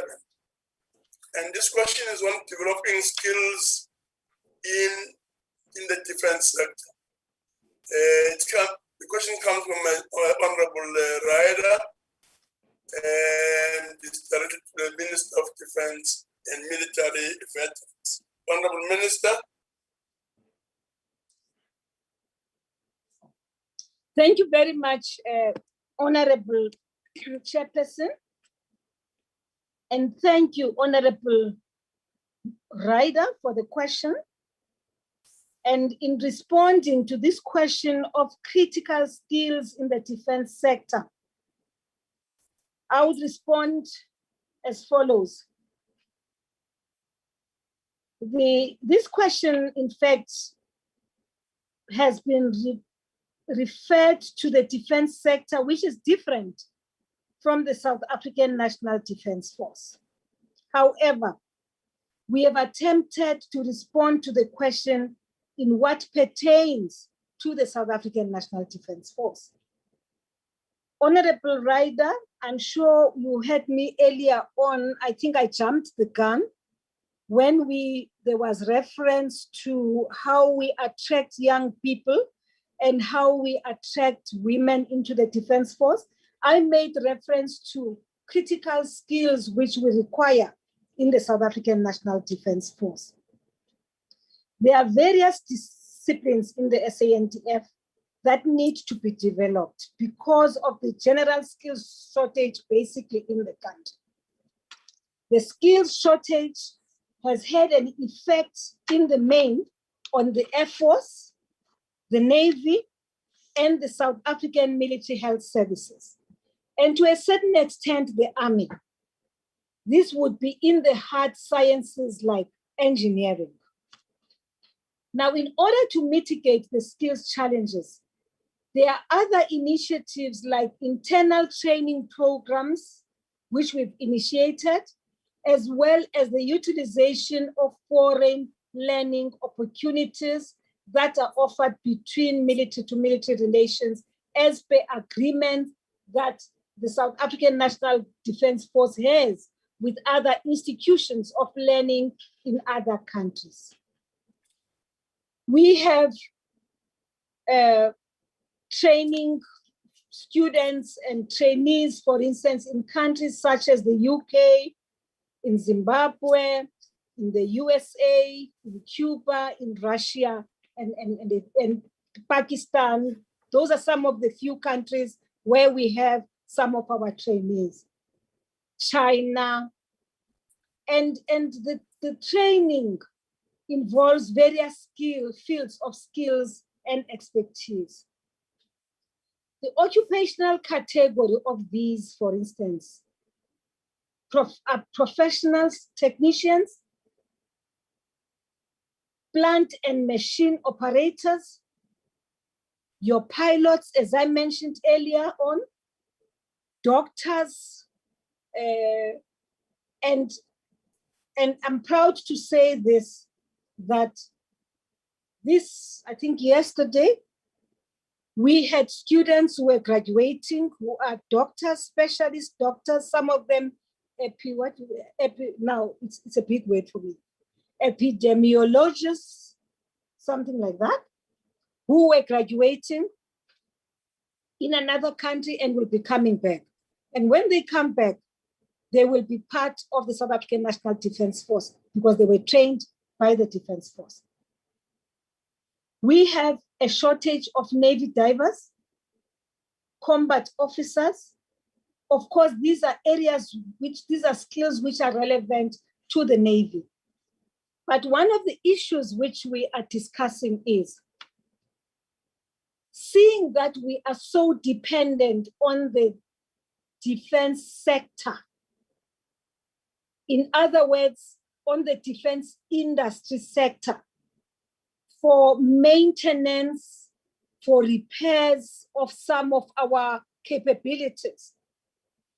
why don't we build capacity here within the Defense Force so that as we utilize this expertise from the defense sector, but we also have our own young people from the Defense Force who are understanding them. In other words, we ensure that skills transfer is effective. So that's one of the things which we are now trying to do. The Secretary of Defense said yesterday in our meeting with the National Treasury, when we're talking, sharing some of the things which we would want to do. And she says, for instance, there must come a time when the Defense Force, within the Defense Force, you will have people, not just for servicing, but people who can actually repair a vessel in the Defense Force. If your ship has challenges, you must have people within the Defense Force who will be able to attend to that. So these are some of the things which some of which we are doing and some of which we are engaging on. In the past 3-4 years, since we initiated Optusano, we have trained more than 2,000 young people as mechanics and specializing in very specific repairs of specific transport, military transport. So we are trying. We are now, for instance, talking about navigation specialists. They too are being trained. So flight engineers, specific reference to flight engineers, there too, we are trying our best to equip ourselves with the skills so that we do not have to go out to the private sector for that. With regards to the military health services, I think I did mention that there's training of doctors. We have doctors who are training internally here, but we have doctors who are graduating, who are specialists in other countries, because we realize that there will come a time when we will need even more doctors in the military than the ones we have. We are training artisans and in built environment, for instance, such as your electrical and mechanical engineers. And Chair, I'm sure you are aware that we have what is called in the Defense Force now, the Defense Works Formation. That Defense Works Formation is not as capacitated as we would have wanted it to be.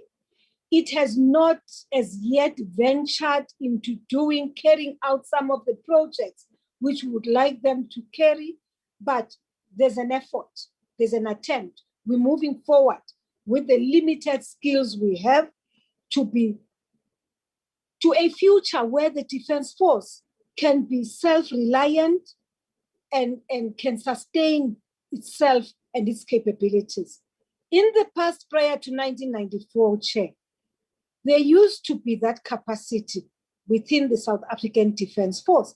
But when democracy came in 1994, for some reason, there was a decision taken that due to budgetary constraints and so on, we needed to do away with some of the capacity that we have. If you look at what happened in Johannesburg 2 years ago, Chair, where some building was on fire, I think the Department of Health was on fire. And on the second day, the Premier called on the Defense Force to come in. We do not have enough fire engines.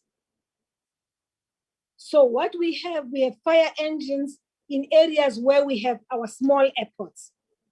But we had to make do with whatever little and mobilize those resources. We had to make do and rely on the Oryxes, the helicopters that we have to extinguish that fire. So I'm just saying that some of the skills which we have done away with during our period of democracy, we now realize that we actually need those skills. And it is the Defense Force which must work hard to make sure that we do have capacity to do some of the things which we are currently outsourcing. I thank you, Chair. Thank you very much. The first supplementary question will come from Honorable Ryder. Honorable Ryder. Thank you again, Chairperson. Thanks, Minister. Your answer leaves me a little bit surprised. You're almost indicating that we are only learning now of the skill shortages and the fact that we need these critical skills. But in 2011, a report was tabled in Parliament by your department that indicated that the department was investing a substantial amount into developing skills in the technical service corps. Yet in the past year, you've paid Cubans over R1 billion to do the work of skilled personnel that you were supposed to be developing over a decade. You yourself spoke of over 2,000 mechanical personnel that have been developed over the years. Where are they now, or has the project failed? If these South Africans that you developed over the past decade have left for the private sector, why did we go to Cuba and not to our South Africans in the private sector to assist us with these projects? Thank you, Chair. Honorable Minister. Well, Chairperson, it had, yes, perhaps everything to do, not everything to do, no, I'm making a mistake. It had to do in the main with shortage of personnel and the costs at which the money we were spending in repair and maintenance, for instance, of our vehicles. If I may use this, and I think that too, Honorable Ryder, the committee is free to request for a report to be presented to the committee on the extent to which we have saved by having this project called Optusano, which has really transferred skills to our young people, which has also saved us because that's work which was being done internally, and where at times the private sector would have cost us a leg and an arm, there was minimum amount of money spent for just buying parts and for repairs. So if I were to focus on that one, I would say, allow us to come and make this presentation so that you have a global view of the extent of the challenges we were having, which made us resort to having this agreement of Optusano with the Cuban government. Now, the next matter is, Chairperson, there too we can give you a briefing. I'm sure you are aware that some of the evergreen contracts which were there in the South African National Defence Force, such as a contract, for instance, which we found which continued to be there since the 80s, which was there purely for repairs of our aircrafts, our engines, our helicopters, and so on. That evergreen contract had to be cancelled. And the reason why that contract had to be cancelled, which has been there, it is because there was no skills transfer to young people within the South African National Defence Force. So there have been instances indeed where the Defence Force has been reliant or dependent purely on the private sector to do certain things for the Defence Force. I don't know, yes, you're mentioning the report in 2011. I may not necessarily be familiar with it, or I may not remember the contents of the report. But what I certainly can attest to is that the establishment of the team And the fact that we had to ensure that skills transfer is done has led to a situation where we believe when the project comes to an end, we will be able to repair and maintain our vehicles. The same applies to the Defense Works Formation. The Defense Works Formation was established because of this need and enthusiasm from the side of the Defense Force to be self-reliant, so that where you need, for instance, your renovations of buildings, renovations of this and that, we do not rely on the Department of Public Works. Soldiers must be able to step forward and do what could be done so by other government departments through consultants, of course. Now, you will know that one of the things we did, Honorable Ryder, was to then sign an agreement with the Department of Public Works to allow for the Defense Force Works Formation to start doing, and we piloted this on 1 mil of hospital. Of course, it created major problems for us because we had consultants which had been contracted by the Department of Public Works to be the ones who are responsible for the work at the 1 mil hospital. But nonetheless, the challenges have not discouraged us from continuing to say we will empower, we will have more skills and artisans in the Defense Works Formation.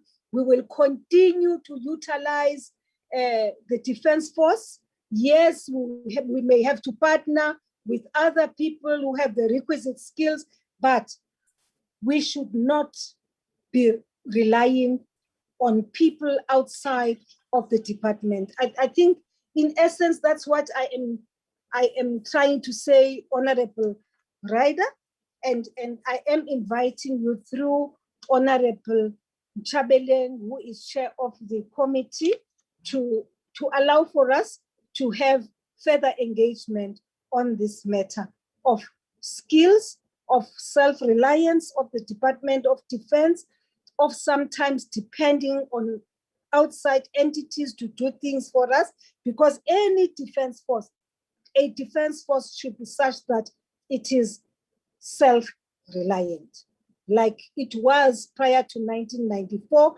And you are asking what happened to those skills. Some people may have left the department, I don't know, but I do know that you also have a sizable number of people who exited the system in 1994 when the integration process was underway. Thank you. Thank you very much, Minister. The second supplementary question comes from Honorable Ngwezi. Honorable Ngwezi. Thank you very much. We'll move on to Honorable Apleni. That supplementary question. Honorable Apleni. Chairperson, we have requested the table to withdraw Honorable Apleni's question. Thank you. Withdrawn. Thank you very much. The last supplementary question comes from Honorable E.M. Ted. Honorable Mtetwa.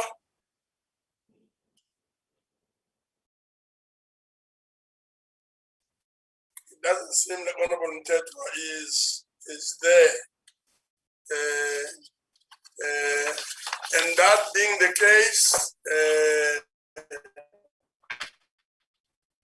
honorable members, we have come to the end of the questions to the Minister of Defense and Military Veterans. The Honorable Minister for availing herself to come to the NCOP and to answer questions. Thank you very much, Honorable Minister.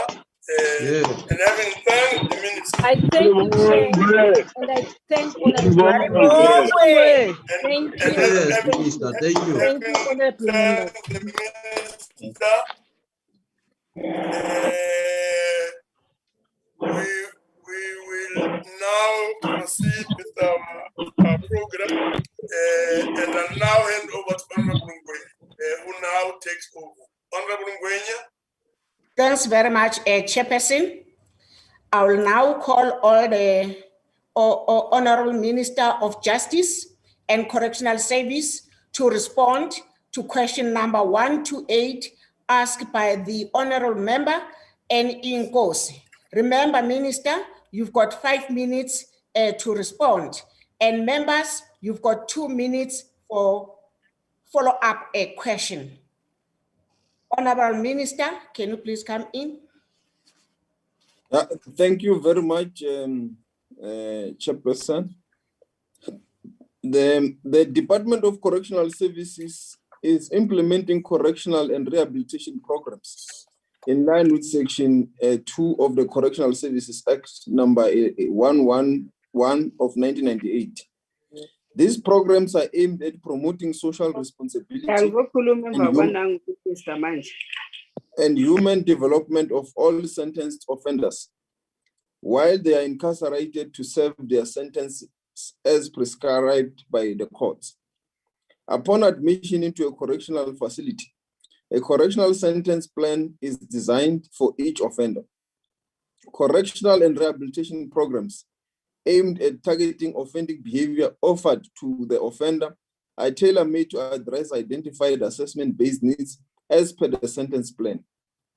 A case management committee monitors the implementation of the plan throughout the incarceration period. The Department of Correctional Services uses a multidisciplinary approach in implementing of correctional and rehabilitation programs, covering social work programs, psychological services, spiritual care services, education, skills, and vocational training, as well as sports, crafts, arts, and recreational activities. In addition to the case management and supervision committees, monitoring the department's correctional and rehabilitation programs at the center and management area level. These are some of the essential mechanisms applied in the system to assess the efficiency. Reports by unit managers, social work, psychologists, spiritual services, and on offenders on offending behavior. A disciplinary record of the offender, conditions set for and considering by parole boards in processing parole applicable includes proof that correctional, rehabilitation, and development programs were attended to. Compliance with the parole or probation conditions are placement into community corrections. The outcomes of implementing correctional and rehabilitation programs considered through the existence of correctional sentence plans, percentage of attendances, compliance with parole and probation conditions, and reoffending points to relatively effective given the example, samples of the recorded reoffending statistics for offenders released through the special parole dispensation. Also, this can be demonstrated as follows.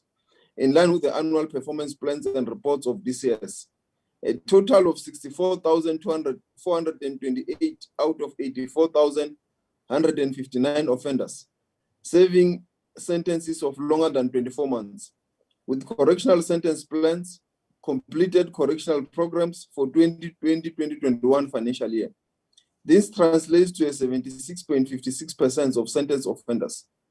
These are due to COVID-19 protocols, which require small groups can only attend at a certain time, and therefore we experience some challenges. Comparable during the 2019-2020 financial year, about 90%, 94,694,000 sentenced offenders participated in correctional programs. Percentages of offenders participating in long and short occupational skills programs were achieved by 95 and 99.8% respectively. The achievement was attributed to financial support from the National Skills Fund and SASETA. In addition, in the previous year, the achievement was 99 and 77% respectively. The percentage of parolees and probationers without violations were both achieved at 99% against the target of 97% respectively.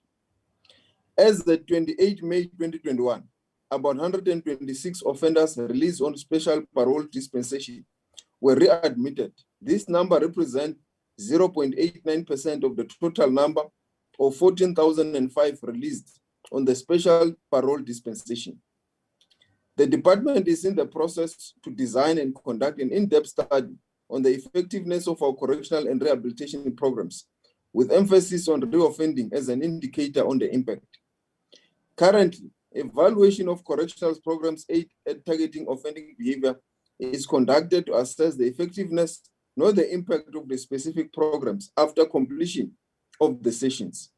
Generally, the feedback from the evaluation tool is used to improve the programs in line with input from dynamics and input from offenders during the session. Based on the input from the evaluation tool, periodical programs are reviewed and updated. The department has also partnered with the Department of Arts and Culture to translate programs in other languages commonly spoken by offenders to ease access and effectiveness.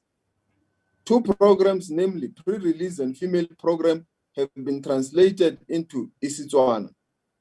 Crime prevention and reoffending requires an integrated and multidisciplinary approach by the criminal justice system, social services cluster, civil society, and the economic clusters to deal with the multiple socio-economic casual factors that feeds on repeat offending.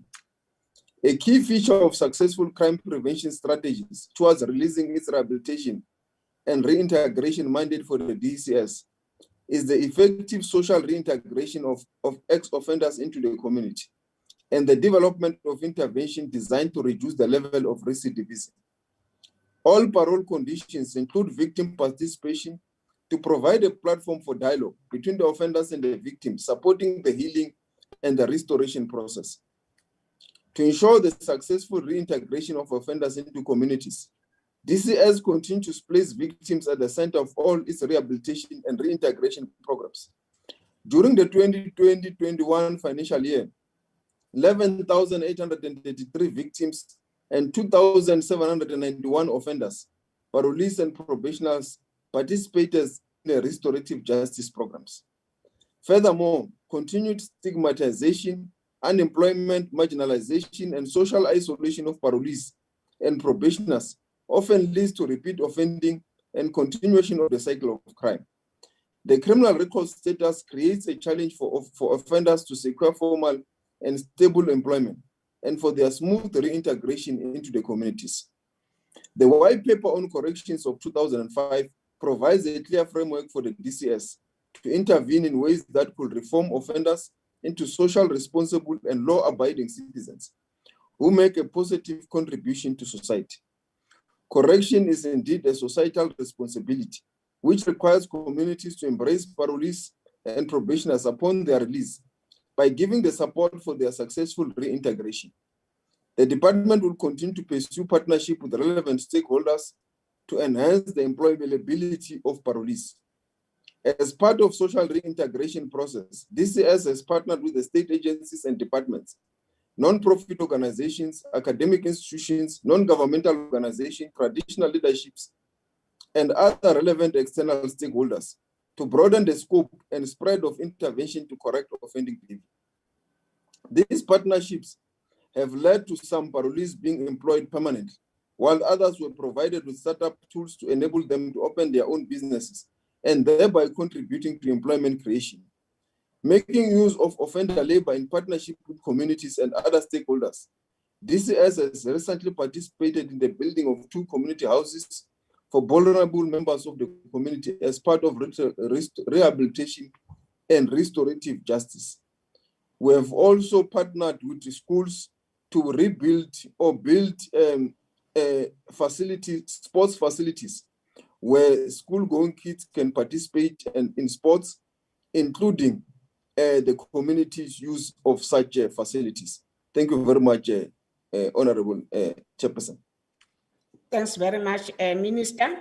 The next member for follow-up question is Honorable MSNE Nkosi. NEC.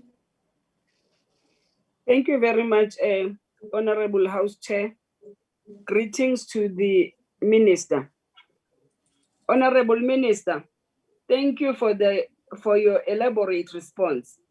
Honorable Minister, You have presented the utilization of offender labor for community empowerment project as one of the mechanisms to foster reintegration of offenders into society.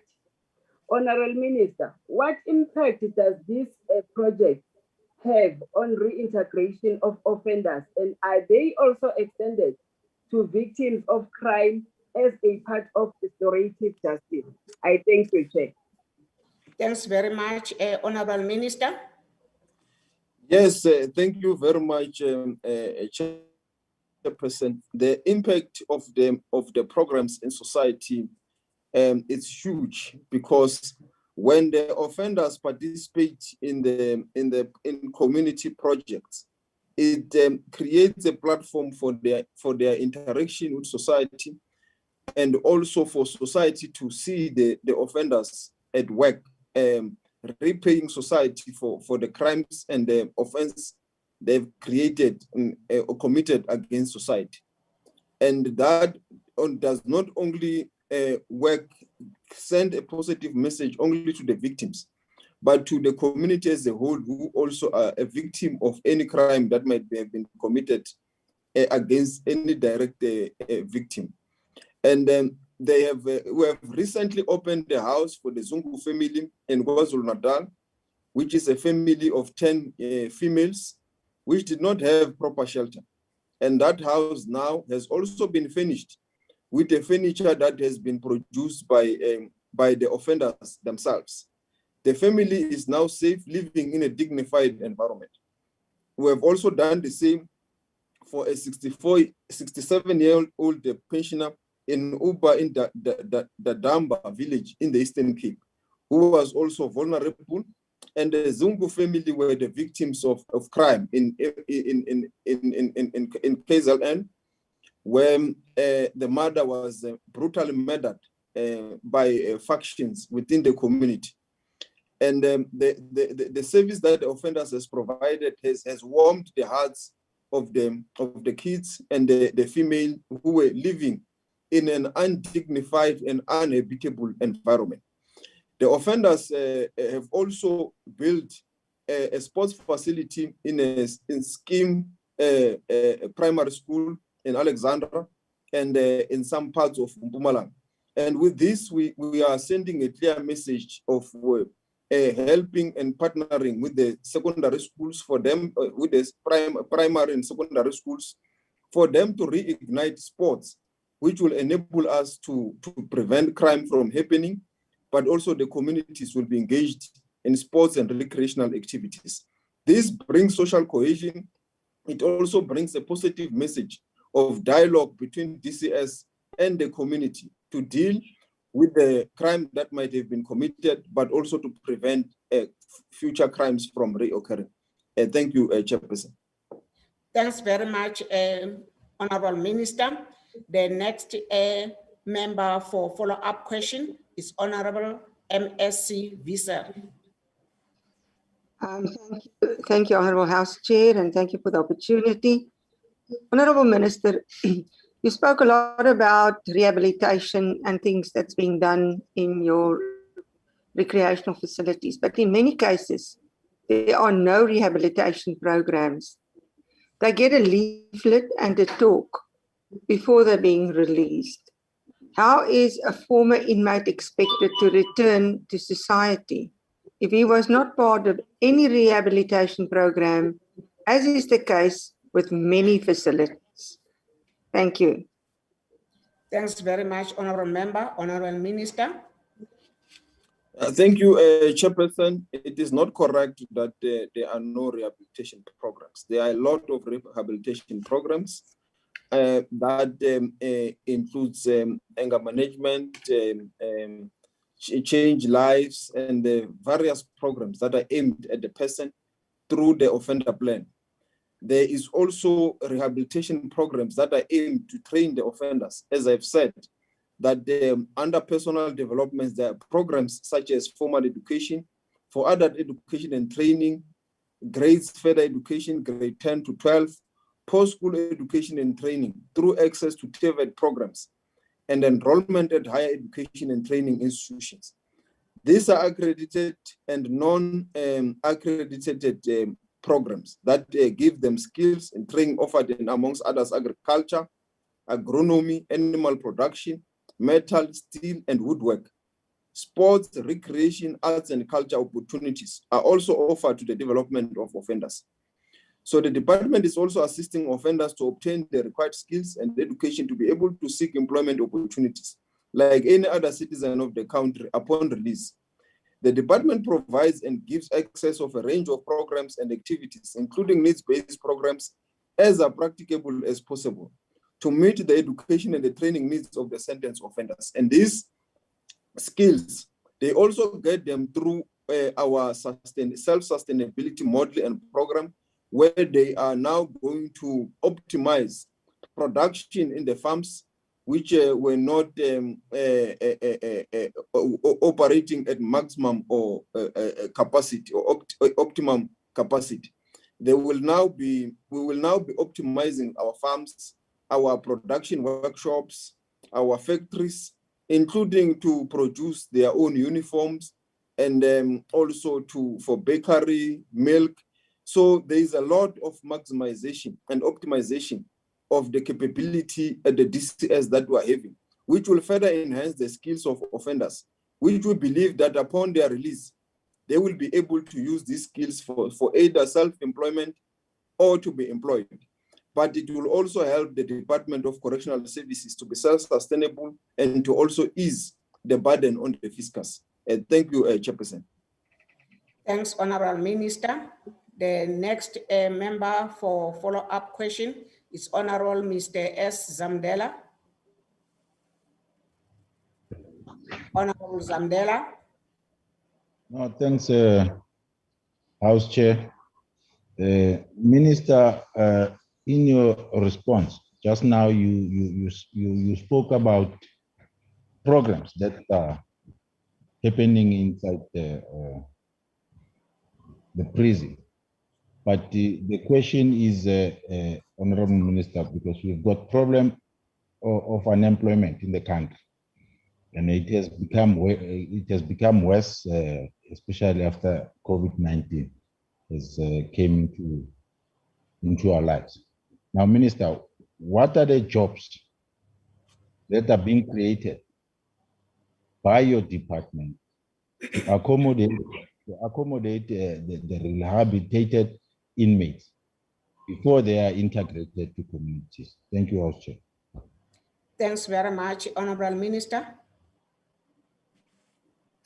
Yeah, thank you, Chairperson. As I've said earlier, you will have seen that the skills that the inmates are being given an opportunity to be trained in, they are skills which they can be self-employed, like plumbing, bricklaying, agriculture, steel production, woodwork.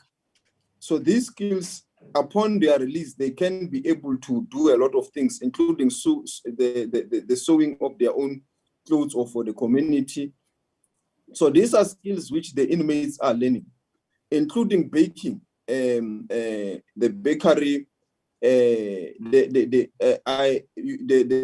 honorable members can have access to very nice bakery that the inmates they do, the bread that they do, and some of the milk productions.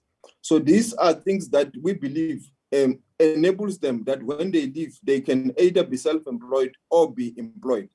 And the correctional section of the department also help them to link them, as you have heard that some of them have been helped with startups through partnerships with the private sector, community organizations. They've been helped with some form of startups as they are released. Those that are able to link to employment, these skills also come in very handy for them to participate in economic activities. And it has proven that the ones who are released with a particular skill, they are able to make a meaningful impact economically in society, but also a positive contribution to whichever community we send them to, because they become very handy and they are able to generate their own source of income. Thank you, Honorable Minister. The next follow-up question is coming from Mr. X Ngwezi. Honorable Ngwezi.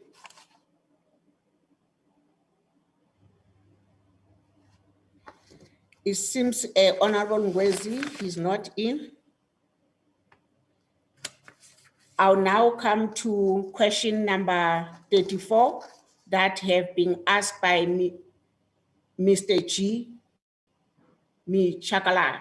Chakalakis.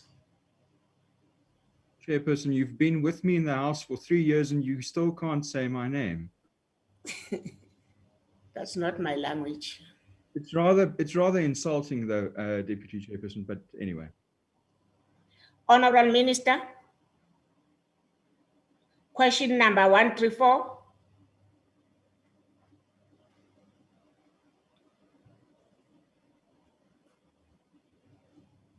Honorable Minister.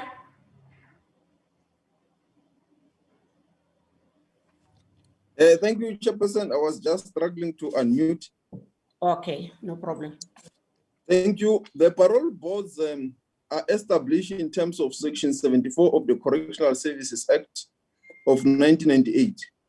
The parole boards have decisions-making powers in respect of offenders serving more than 24 months imprisonment and recommendation powers in respect of offenders sentenced to life imprisonment and persons declared dangerous criminals in terms of Section 286A of the Criminal Procedure Act of 1977.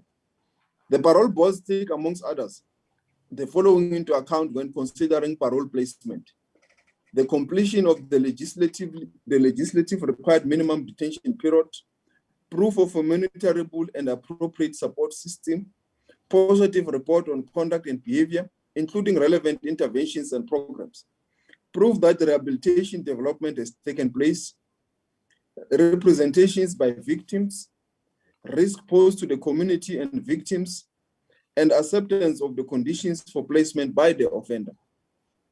The parole boards receive profile reports from case management committees of each offender who is due for consideration for placement on parole. The profile reports inter alia provide the following information: the offense or offenses, judgment on the merits and any remarks made by the court, description of the crime, the SAPS 62, the previous criminal record, SAPS 69, the conduct, the rehabilitation programs attended, disciplinary record, adaptation, training, aptitude, address confirmation, information on co-accused, correctional sentence plan, reports from professionals, physically and mental state of the offender, the likelihood of a relapse into crime, the risk posed to the community and the manner in which the risk can be reduced, recommendation on the possible placement of an offender under the correctional supervision, placement on day parole or on parole, and the level of supervision as well as condition for such placement. Should placement be approved? The following parole conditions are set by the parole boards in terms of Section 52 of the Correctional Services Act 1998, where placement on parole is approved.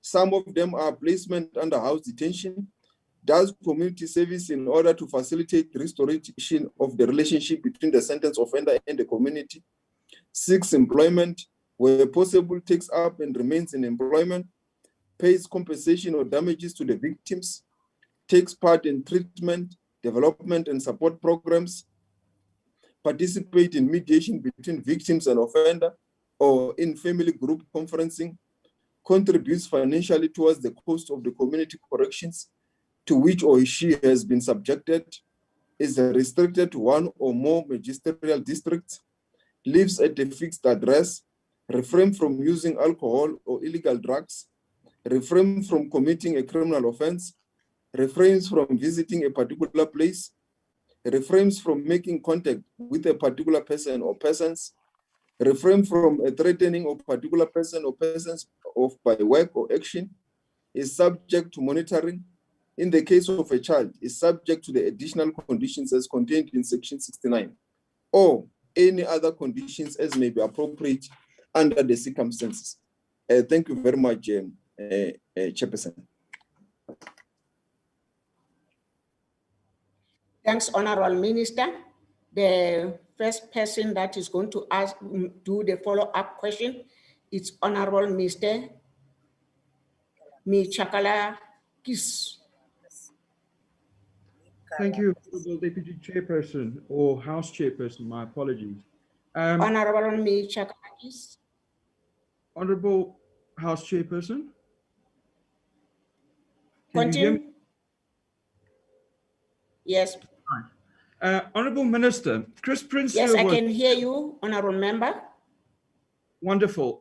Honorable Minister, Chris Prinsloo was jailed in 2016 for 18 years for selling 2,000 guns to gangs in the Cape Flats. He served less than 4 years. Some of these guns were linked to the deaths of 89 children and more than 1,000 murders in total. Overcrowding in our prisons is a problem, and I suspect the decisions of the parole board are motivated by overcrowding of correctional facilities in South Africa.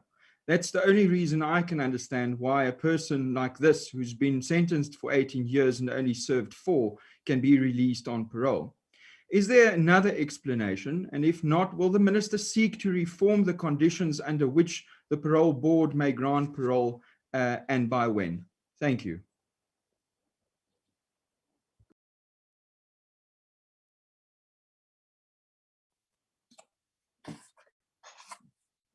Thank you, Chairperson. If I may proceed. Yes, do, Minister. Yeah, thank you, Honorable House Chairperson. There are security considerations on this matter, and they will become apparent with time to society and also to Parliament. I'm not really very privy to state those security conditions because of their nature, but I can state that at this stage, Prinsloo's situation is what is being attended to by correctional services and also the relevant authorities that are dealing with this matter and other ongoing matters. And I hope the honorable member will understand that security challenge that we have in giving the full details at this stage, but it will become very apparent in future. And on the second question with regards to the parole system, indeed, there's an ongoing process that is aimed to look into strengthening, review, and also to ensure that the parole system it's responsive also to the individual circumstances of each and every offender from the date they come into our system, including the collection of the data as and when before they are taken out through the parole dispensation system. Thank you very much, Chairperson.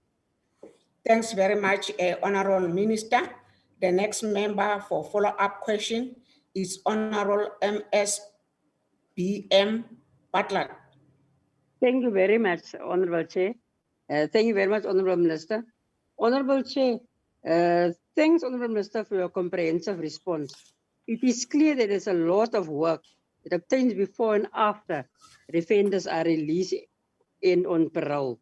But Honorable Minister, there's been instances where parolees were involved in violent crimes. Has the department worked out interventions to curb the recurrences moving forward? We can answer on that. Thank you very much, Honorable Minister. Honorable Minister.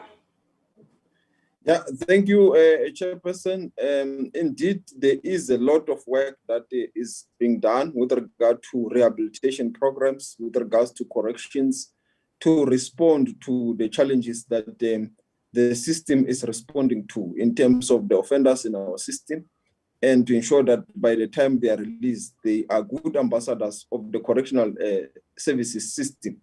And as the honorable member has said, indeed, there are offenders who commit violent crime, sometimes very heinous crime. And it has been shown within our data that most of the offenders sometimes, particularly those that have been in our facilities for less than 2 years, they sometimes commit more violent crime or more serious crime than the one they were initially arrested for, which does shows that we may need, between correctional services, the NPA and the judiciary as a whole, need to look with serious consideration, alternative sentencing, particularly where offenders are going to be sentenced to less than 2 years, because the rehabilitation programs have proven that for those that are sentenced for a very less period of time, by the time they are released, the impact has not really been felt by the offender in terms of the programs, in terms of the rehabilitation that is supposed to happen. So a higher sentence of more than 2 years should be the one where incarceration is considered. But if it's less than 2 years, there is a need for a conversation amongst ourselves and the judiciary and the NPA to consider alternative forms of sentencing. And indeed, we are looking into the causes of some of these violent crimes that are sometimes committed by the offenders. And that is looked at comprehensively with the review of the parole system, including the review of some of our rehabilitation programs, so that they are able to speak to the individual offender, the data, and the analysis of that offender as and when they are taken through the parole process. Thank you, Honorable House Chairperson.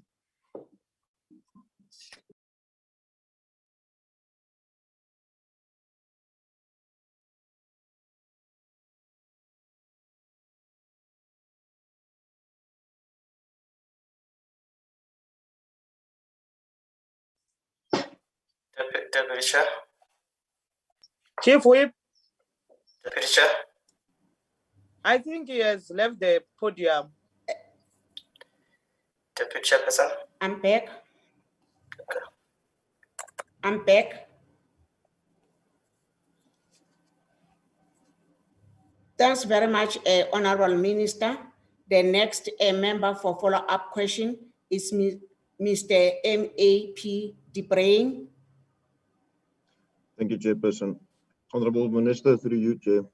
Considering the thousands of prisoners that receive parole yearly, especially when adding the extra thousands of prisoners that received parole since the beginning of COVID-19 to ensure social distancing in prisons, my question would be, does the department have the necessary manpower to track and ensure that parolees adhere to the conditions of their parole? Thank you.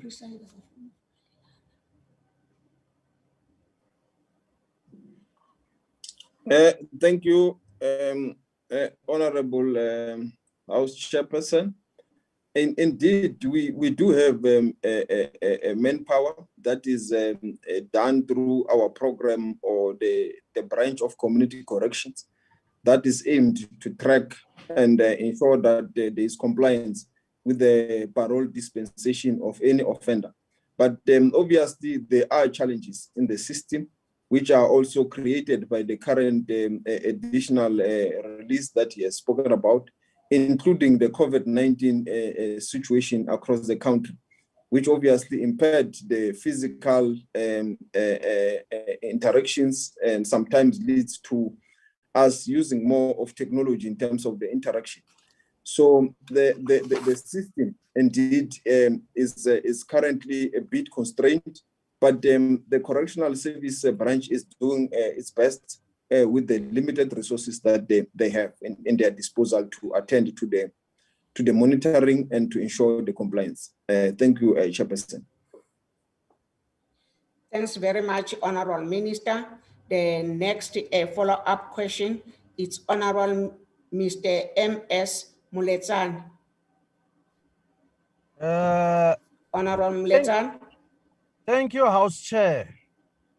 Minister, does the parole board take into consideration the integration program that prepares the offenders for the outside world, especially offenders who comes from the rural places like Harib region in the Free State without job opportunities? Thank you, House Chair. Honorable Minister. Thank you, House Chairperson. Indeed, the parole boards do take into consideration the rehabilitation programs that an offender has gone through. And there have been instances where it is clear that the offender has not gone through programs of rehabilitation that includes skills development, where that offender will be referred back for that process in particular, where the offender will have to get the skills which may help the offender when he or she is released into the society, like skills like baking, like agriculture, like sewing, bricklaying, and so forth. So the parole boards do look into that, whether the offender has a skill which, if released, he or she will be able to utilize in the outside world, in terms of him being self-employed, for example, being a bricklayer, or he or she being a welder or plumber. Does he or she has that kind of a skill?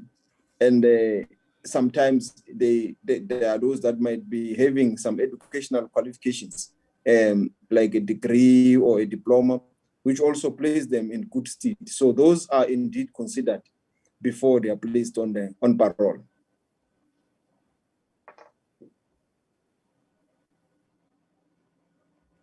Thank you, Honorable Minister.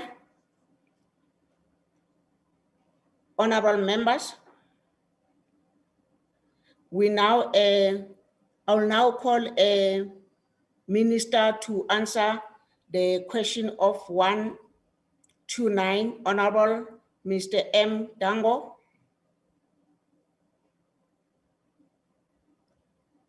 Minister. Thank you, House Chairperson.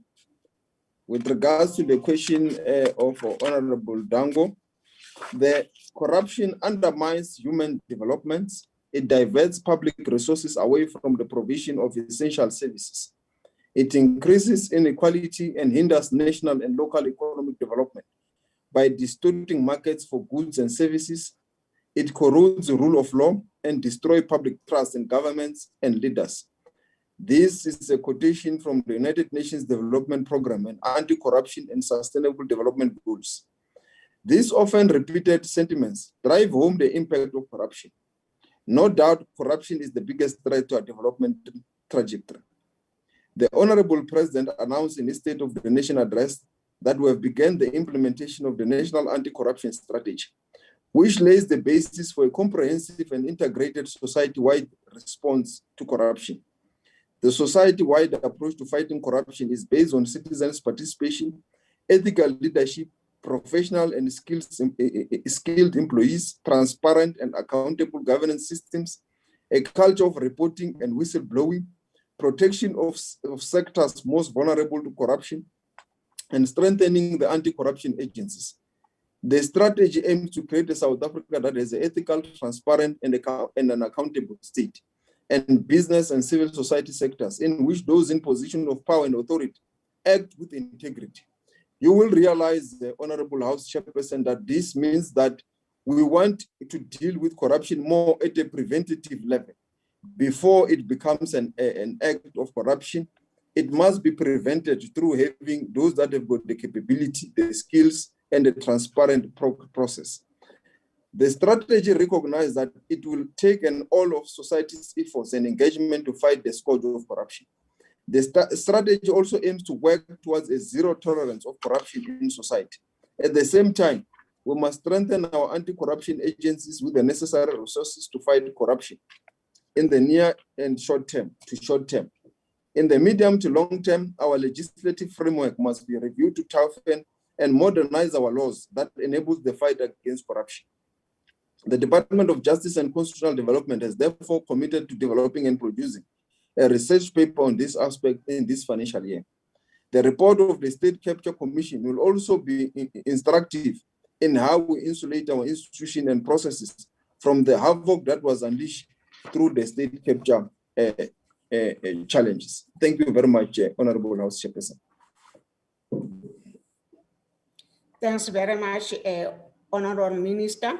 The next member for follow-up question is Honorable Mr. M. Dango, ANC.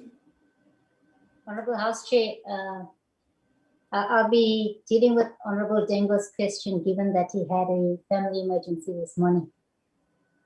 But thank you very much, Honorable House Chair, and thank you, Honorable Minister, for this honest and clear reply. Honorable Minister, the country has discovered through the State Capture Commission that institutions which are designed by the Constitution to combat corruption and other crimes had previously been weakened by elements within and outside our government. Honorable Minister, is the department satisfied with the work that is currently unfolding in reviving these institutions and the arrests that are starting to take shape across all corners of South Africa? Thank you very much, Honorable House. Thanks very much, Honorable Member. Minister. We have seen significant progress in the investigation and prosecution of corruption. There are also increased efforts to improve cooperation amongst law enforcement agencies. We saw this bear fruits through the Fusion Center, which sees all law enforcement agencies work together from the point of detection to investigation to prosecution. We have also established special commercial crime courts in all provinces and added capacity in areas where this was required. This was done in respect of the massive corruption seen during the COVID-19 procurement. We are satisfied that we are on the right track insofar as turning around the efforts of these institutions, but we remain vigilant to ensure that we sustain these efforts going forward. And thank you very much, Honorable House Chairperson. Thanks very much, Honorable Member. The next speaker for follow-up question, Honorable Ngwezi. Honorable Ngwezi. Honorable Ngwezi. It seems akakho Siyakuba. Siyakuba. The other member for follow-up question is Honorable MSB T. Matebula.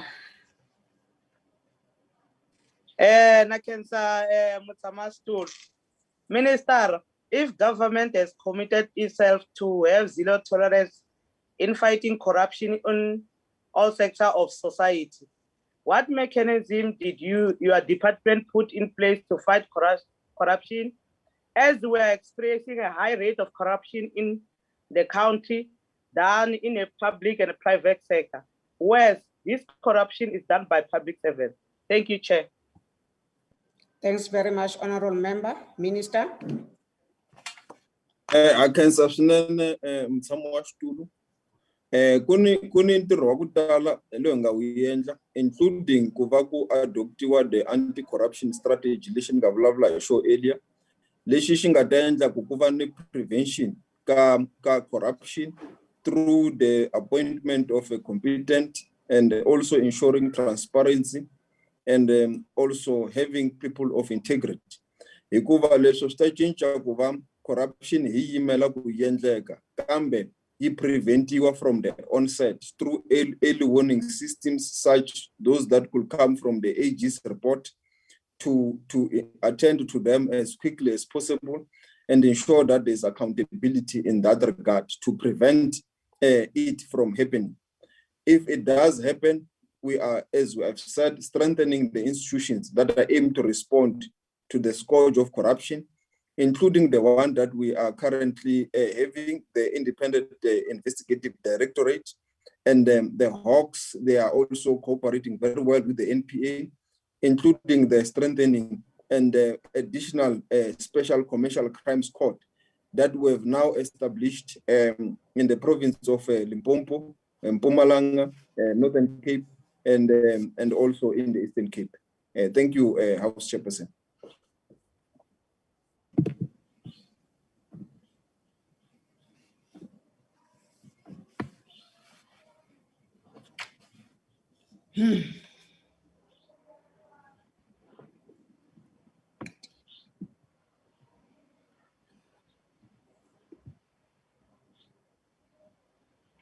You are muted, House Chairperson. Thanks very much, Honorable Minister. After Honorable Brites, I would like to invite Honorable Nyambe. My network is not right. Can you continue, Honorable Brites? Thank you very much, Honourable House Chairperson. Honourable Minister, first there was the anti-corruption task team, which was touted as a very effective vehicle, which was to ensure that investigations into and the prosecution of corruption, and specifically grand-scale corruption, was to be handled in an integrated and effective way. This did not work. Then, just less than a year ago, you announced that a fusion centre is to be established to deal with corruption. Minister, we see all sorts of role players dealing with the same issues, but we see too little real action.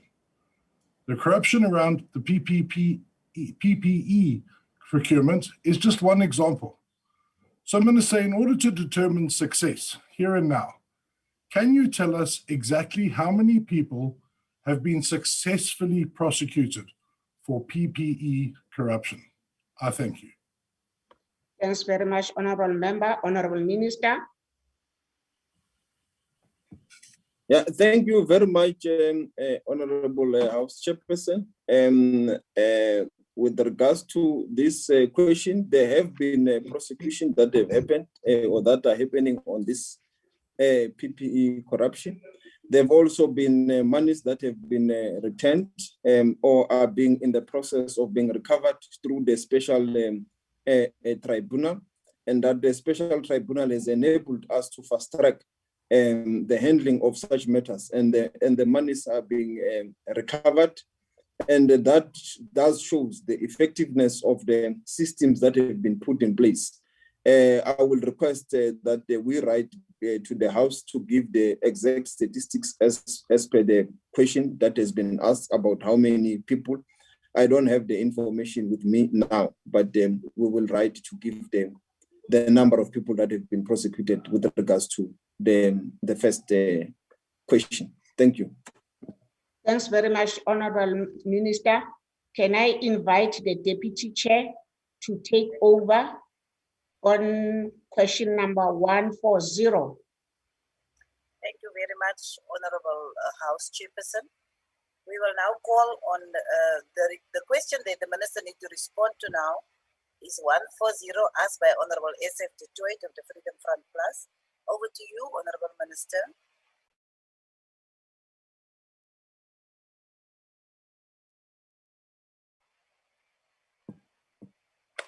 Thank you very much, Honorable Deputy Chairperson. With reference to replies to question 129 on 8 June 2020, 140 on with reference to the replies on 2020 and question 205 on 3 June 2021 by the Minister of Police of how many South African Police Service members refused to pay. I want to respond as follows, Honorable Deputy Chairperson. The National Prosecuting Authority, NPA, is at this stage unable to respond appropriately to the question posed. The following detailed information is required to enable the NPA to obtain the status of the cases in question: the name of the accused, the police case number or written notice number, the date of appearance, and the court and the date of court appearance. This information has been requested from the South African Police Services, SAPS, and a response will follow at a later stage, after the information has been received from the relevant deputy public prosecutors' jurisdictions. This will unfortunately fall outside of the current response period. We will therefore, Honorable Deputy Chairperson, request to submit a written reply, because the question does contain stats and information that still needs to be collated between the South African Police Services and the various deputy directors of public prosecutions across the country. So it's an elaborate response in writing. Thank you, Honorable Minister. I take note, and I want to request Honorable Detroit, is there anything that you want to follow in the light of the fact that the Minister is committing to send us a full written response. Honorable Deputy Chair, thank you. I accept the Minister's gesture, and I'm looking forward to response. I do, however, have a follow-up question that speaks to the admission of guilt fines, and I'll stay within my 2 minutes that is allowed. Through you, Chair, Minister Becky Cele reported in a media statement on 13 January 2021 that more than 20,000 people were arrested and or fined for the contravention of the Disaster Management Act. And since the start of the adjusted level 3 lockdown on 20 December 2020, now 7,455 arrests for people that didn't wear masks in public only during that period, December 2020 to January 2021. Chair, since March 2020, a total of 342,000 people were arrested for contravening the Disaster Management Act. Cape Talk reported that the National Police spokesperson, Brigadier Vishnu Naidu, said that some law enforcement officers may want to avoid overcrowding in police holding cells amid the COVID-19 second wave. As an alternative, people who flout regulations may be forced to pay an admission of guilt fine, known as the J534 notice, or they may be charged and instructed to appear in court. Some lawyers have warned that this admission of guilt fines may result in permanent criminal records. Chair, my question, were people that were presented with the admission of guilt fines advised that they would have criminal records thereafter? And secondly, what remedies are there for individuals that were forced to pay admission of guilt fines and now have criminal records, as well as individuals who are waiting to appear before courts as a result of the alleged DMAR regulations? Thank you, Chair. Thank you, Honorable Toy Minister. Thank you very much, Honorable Deputy Chairperson. Indeed, the public was advised in a press conference that if you are arrested for any violation of the disaster management regulations, you are going to have a criminal record. It was stated in press conferences, and it has been repeated everywhere we have been asked about whether this will result in a criminal record or not. Indeed, it does, and we have answered so on many occasions. And there is a process where a person has got a criminal record that they can follow in terms of the expungement of their criminal record. But obviously, for reasons I may not be able to disclose what other measures we are looking into to help that process of a criminal record. But I hope Honorable Dedoit will understand me why I could not really disclose those issues, because there is indeed work in progress that I think will also help that process, which I cannot disclose at this stage until the work has been concluded through the various cabinet committees and is brought to Parliament. Thank you. Thank you, Honorable Minister. Honorable Smith, in the light of what the Minister have committed, is there still a follow-up question? Thank you. Thank you very much, Honorable Deputy Chair. Am I audible? You are. Thank you very much. Given the fact that aggravating factors present for SAPS members are much more pressing, since they are expected to enforce the regulations, how did the sentences of SAPS members compare with those handed to ordinary citizens? Thank you, Chair. Honorable Minister. Yeah, thank you, Chairperson. I think this question is related to the first question. We will only be able to determine that when we have all the data and the information which we will provide to the House, including to Honorable Smith. The only comment I can make is a general one, that no one is above the law, and everyone must be treated equally by the law. And if there's any violation, the law must take its course. Thank you. Thank you, Honorable Minister. Honorable Mtetwa, you still have a follow-up? Yes, yes, Honorable Chair. Yes, Honorable Chair. Thank you very much, Minister, for your elaborate response. But Minister, we shall keen await detailed response in this regard. Can the Minister Honorable Minister, explain what is the employment status of police officer in terms of the law in respect of which these admissions of guilty fine have been issued? Thank you, Minister. I will wait your answer. Thank you, Honorable Mtetwa. Minister. Yeah, thank you, Honorable Deputy Chairperson.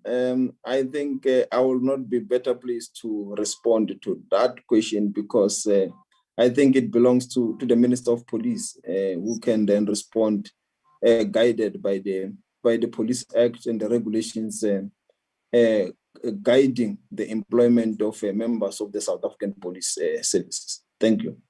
Accepted, Honorable Minister. Honorable Lihihi.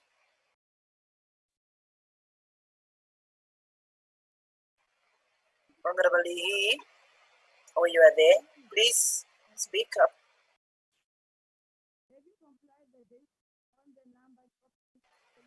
You are not audible, Honorable Lihihi. Please speak to the mic. Minister, can you hear her? Because I can't. Please speak to the mic, Silinda.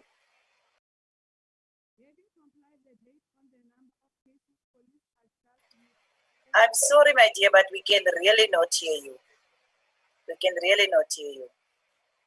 You are unmuted, but we cannot hear you.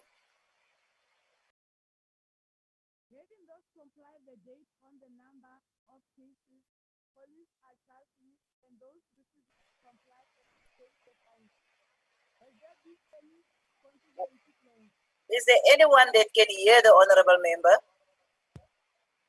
Interpretation, can you hear? Can't hear her. Chairperson? Yes. Chairperson? Yes, I'm listening, Honorable Makause. Yes, are you coming with a solution? Yes, can I take over the question? If you have the question, by all means, thank you. Minister, having compiled the date on the number of cases police are charged with and those refusing to comply and pay the fines, has there been any contingency plan beyond committed offenses? Are there any additional training to police that are planned to receive to avoid such in future? Honorable Minister, you have the question, you can respond. Yeah, thank you, Chairperson. As I've said, we will write when we receive the data in terms of that compliance or defiance to the fine and all those things. But with regards to the other aspect of the question, I think it belongs to the Minister of Police in terms of the training and the issues that relate to their conditions of service and how they perform it going forward. I think it also belongs to the Minister of Police with respect to the honorable member. Thank you. Thank you very much, Honorable Minister. We are continuing and you are requested to respond to question number 130 is asked by the Honorable Dodogo. Yeah, thank you very much, Chairperson. With regards to the basic education, the regulations relating to assistance to victims in respect of basic education commenced on the 7th of November 2014, providing for assistance to qualifying declared truth and reconciliation commissions victims and their relatives and dependents. The assistance covers, amongst others, a maximum amount in respect of school fees and maximum amounts for boarding, uniform, and transport allowance. Certain conditions must be met in order to qualify for assistance. For example, the means test and for some of the allowances. We are currently reviewing the regulations and the following challenges and areas of improvements were identified. The scope of assistance provided for in the regulation is inadequate, having regard to the low income of many of the victims and their relatives or dependents, the cost of basic education in public schools and special schools, the need to facilitate access to basic education and to reduce the number of learners dropping out of school. Some of the regulations caused operational challenges, which might have contributed towards the delays in considering applications and payments to be made to the beneficiaries. These challenges were addressed by way of extending the time periods for considering applications for assistance and by deleting the distance kilometer requirements in respect of the payment of a transport allowance. Due consideration is being given to the policy envisaged by the Department of Basic Education in respect of free basic education and aligning it to the new versions of the regulations. The number of applications received for 2020-21 academic year is 2,109. The present fund received and paid claims for 510 scholars to the value of 7,885 rands, 383 rands. For higher education and training, the regulations relating to the assistance to victims in respect of higher education and training came into operation on 7 November 2014, providing for assistance to qualifying declared TRC victims and their relatives, and dependents in respect of adult education and training, further education and training, higher education and skills development. The regulations are as amended cover, amongst others, payment of the actual fees charged by the institution, payment of maximum amounts for boarding, purchase textbooks, and for transport subject to certain conditions. Payment of a maximum amount for meals in the cost of accommodation does not include the cost of meals. Payment of once-off capped amount to purchase devices such as laptops, payments of a once-off capped amount to purchase devices that are compulsory for the programs for which the beneficiary is registered, subject to certain conditions. Payment of a capped amount to settle a debt incurred prior to the 2015 academic year, which is owed by a beneficiary to an institution subject to certain conditions. Payment of a once-off amount to a beneficiary with a disability to purchase an assistive device subject to certain conditions. Payment of a capped amount for human support to be rendered to a beneficiary with a disability and boarding and meal allowance for such person subject to a certain conditions. And payment of the amount to settle a debt incurred during the 2015 academic year until 14 December 2018, which is owed by a beneficiary to an institution subject to certain conditions. During the review process, the following challenges and areas of improvements were identified in respect of the regulation. The scope of assistance provided for in the regulation that is inadequate, having regard to the low income of many of the victims and their relatives and dependents, the high cost of tertiary education, and the need to recognize prior learning. The regulations are not in line with the legislative changes effected since the commencement of the regulations, such as the changes relating to the adult education and training. The regulations do not provide for an adequate framework to hold beneficiaries accountable for losses suffered as a result of fruitless expenditure. Some of the regulations cause operational challenges which may have contributed towards the delays in considering applications for assistance and payments to be made to the beneficiaries. The regulations are being reviewed to address the challenges for the 2021 academic year. 507 applications have been received, of which 489 applications have been approved. In the 2021 academic year, 17 claims were paid and upfront payments for 33 universities and technical and vocational education and training colleges to the value of 4,017,204 rands were made. The amount paid by NFSAS for 2021 academic year to date is 5,391,472 rands. NFSAS, which is the implementing agency for higher education benefits, has been paid an advance amount of 13,750,000 for the 2021 academic year. Thank you very much, Honorable Chairperson. I was just about to stop you. I was just really about to stop you, but thank you very much, Honorable Minister. The response was well elaborate. We will now, the follow-up question, Honorable Dodovu.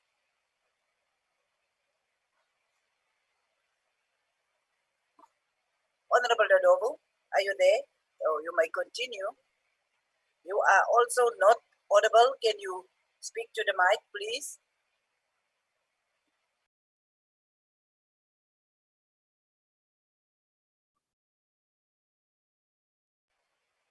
Honorable Dodovu. Your bandwidth seems to be low. Your audio is off. Can you put on the audio? Yes, we can see you, but we cannot hear you. You are visible, but you are not audible. So are you connected to audio now? Unmute, please. Unmute. Unmute. We can still not hear you. Once you are solving that, let us continue to the next follow-up. Honorable Hihi.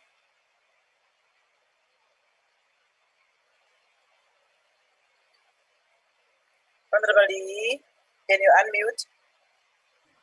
Can you hear me, Chair? You are so audible now. You may continue. Thank you. Okay.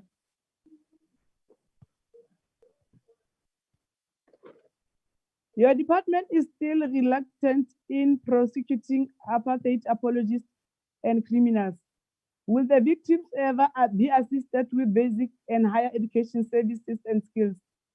Has there been any program to reach out to them? If not, why not? Is there any budget set aside to assist the victims? Thank you, Chair. Thank you, Honorable Hihi. Honorable Minister. Yeah, thank you very much, Honorable Chairperson. There is no such a thing that the department is protecting apartheid apologists and criminals. There is a proven track record of apartheid apologists and criminals that have been convicted in the justice system. Eugene de Kock, Adrian Flock, and many more that have been sentenced by this democratic government.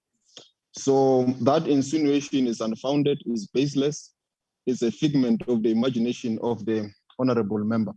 And this program that we're talking about here, it is indeed helping the victims of apartheid through that outcome that came through the TRC processes. And the victims are benefiting, Honorable House Chairperson. Some of them have graduated to contribute significantly to the economy and the social upliftment of our country. It does have challenges, the program, and the challenges are largely administrative, which we from time to time engage with the National Financial Aid Scheme to resolve the challenges, including engagement with the Presidential Fund to resolve the challenges. And we believe the challenges are not insurmountable. We will be able to resolve them and continue to render service to the victims of these crimes. It is the best investment the democratic government can make to the victims. Thank you, Honorable Deputy Chairperson.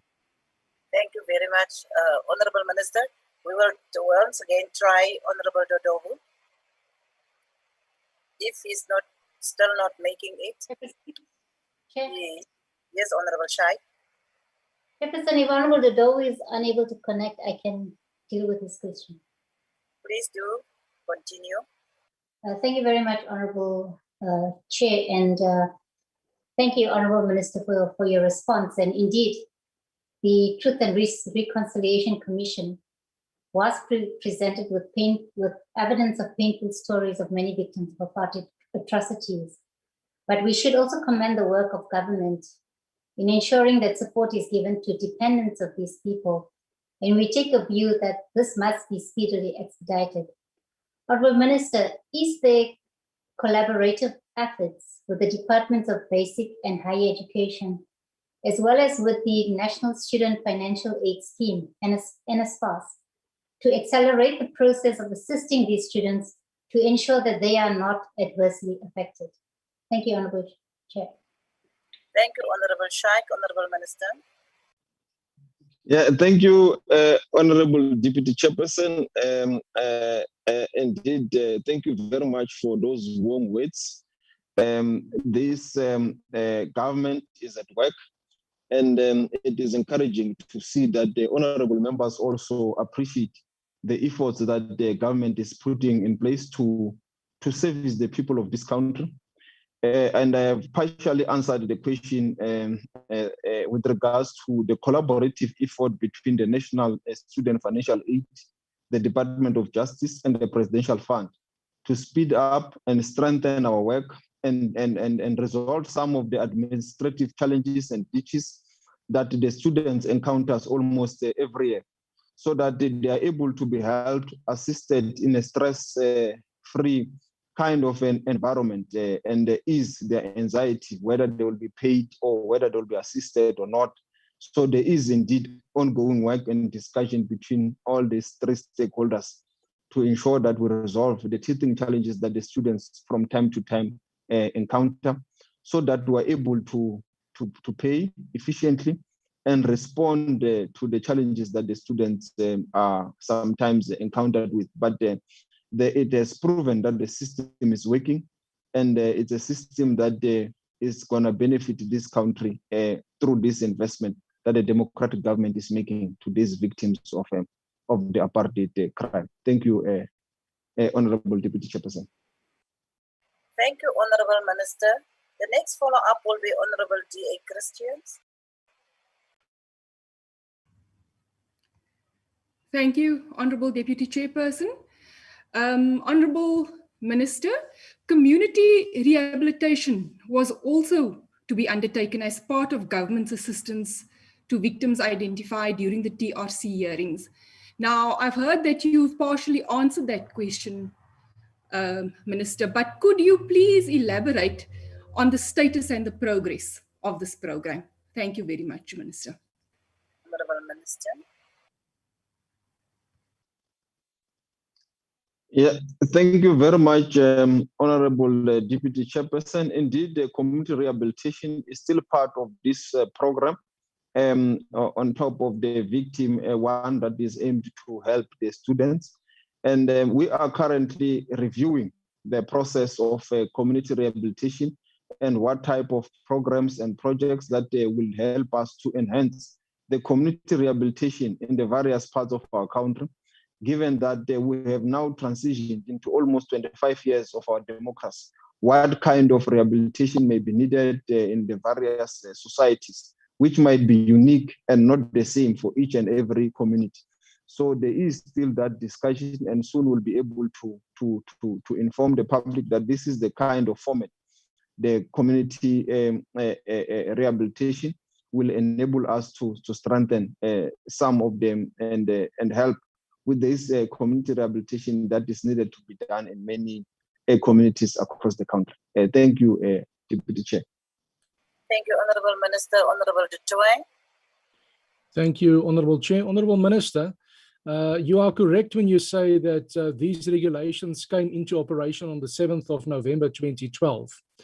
Now, Lefuna Mbadi, Senior Manager at in an interview in SABC in June 2020, that the identified beneficiaries are the ones that did go to the TRC and were identified as beneficiaries. Now, Minister, obviously there must be a database of these beneficiaries. How many beneficiaries were identified initially, and what is the sum total of the extended beneficiaries? Thank you, Chair. Thank you, Honorable Dutoy. Honorable Minister.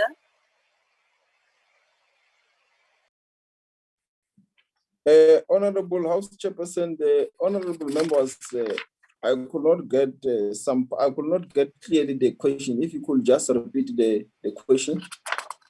Okay, Honorable Dutoy, please, if you don't Thank you, mind. Chair.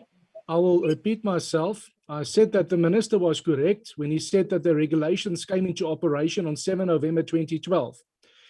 Lafuna Mabadi, the Senior Manager at the TRC, said in an interview on SABC News in June 2020 that the identified beneficiaries are the ones that did go to the TRC, and they were identified as beneficiaries. Now, Minister, obviously, there then must be a database for these beneficiaries.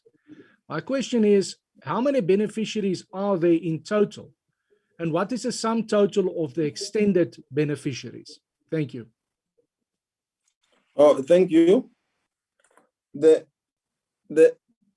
The number of beneficiaries for the 2021 academic year is 2,109. The President Fund received and paid claims for 510 scholars to the value of 7,885,383. That is for basic education. And the number of beneficiaries for higher education for the 2021 academic year is 507. We received 507 applications have been received, of which 489 applications have been approved. In the 2021 academic year also, 17 claims were paid and upfront payment for the 3 universities and technical and vocational and education training for colleges to the value of 4,017,204 rands. The amount paid by NFSAS for 2021 academic year to date is 5,391,472 rands. The advance payment we've made to NFSAS that will help the students in higher education for this academic year is 13,750,000. If the honorable member wants the number of beneficiaries since 2014, we will look into the data and then write and provide that data. For now, we only have for the last academic year and the current academic year. Thank you. Thank you, Honorable Minister. We will continue, and then now you will respond to question 135 from the Honorable G. Mikalakis.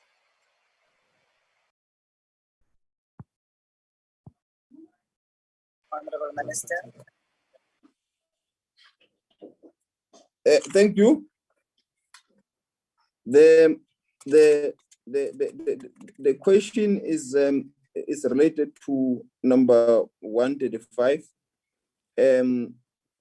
All offenders were subjected to rehabilitation programs before they were placed out, as this was the prerequisite for placement on parole for offenders who benefited from the special parole dispensation. A number of offenders have since been rearrested. Honorable House Chairperson, I'm just checking the full.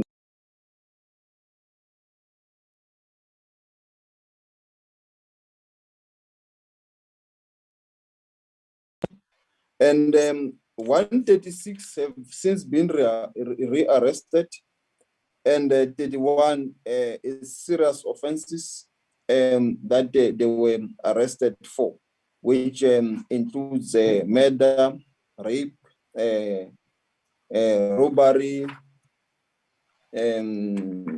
some of them assault, GPH, and so forth. So that is the number out of the 14,000. Thank you. Thank you, Honorable Minister. Honorable Mikalakis, you may ask your follow-up question.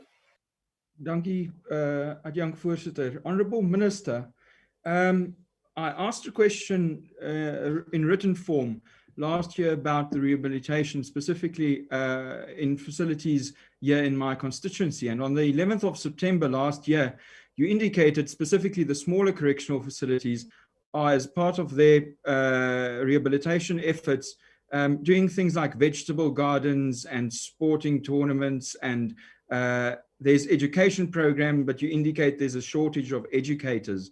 Now, with great respect, a soccer match and a vegetable garden is hardly going to do anything to turn a hardened criminal into a productive member of society. The whole purpose of correctional services in this country is rehabilitation, but you hardly budget for it. The way our jails are currently run, inmates go to learn, not to be productive members of society, but to be better criminals. Do you agree that it's a mistake to release unrehabilitated inmates? Thank you. Honorable Minister. Thank you, Deputy House Chairperson. The programs that we offer have been proven by professionals to be the best forms of rehabilitation. They have also been benchmarked against the international best standards in terms of programs for rehabilitation. And it has been proven across the globe that what we are offering is in line with those standards to ensure that we do rehabilitate and integrate the members of our correctional centers, the inmates, into society. And you can never underplay the role of physical education, Honorable Deputy Chairperson, in stimulating the mind, the brain, but also in a process of rehabilitation.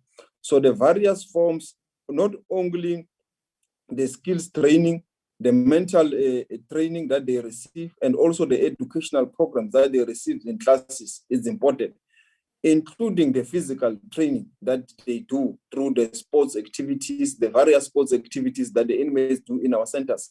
It is very important to change the conduct, the behavior of the offender. Hence, we encourage that it should happen, and it must never be underestimated because it plays a very important role in the physical, the mental well-being of the inmates. And all these offenders, as we have said, they undergo these programs, and as the statistics prove, is that the majority of them do not re-offend because of this work that we are doing. Thank you very much, Honorable Deputy Chairperson. Thank you, Honorable Minister. Honorable Ngwezi. Honorable Ngwezi. It seems as if Honorable Ngwezi is not here. Honorable Lihihi.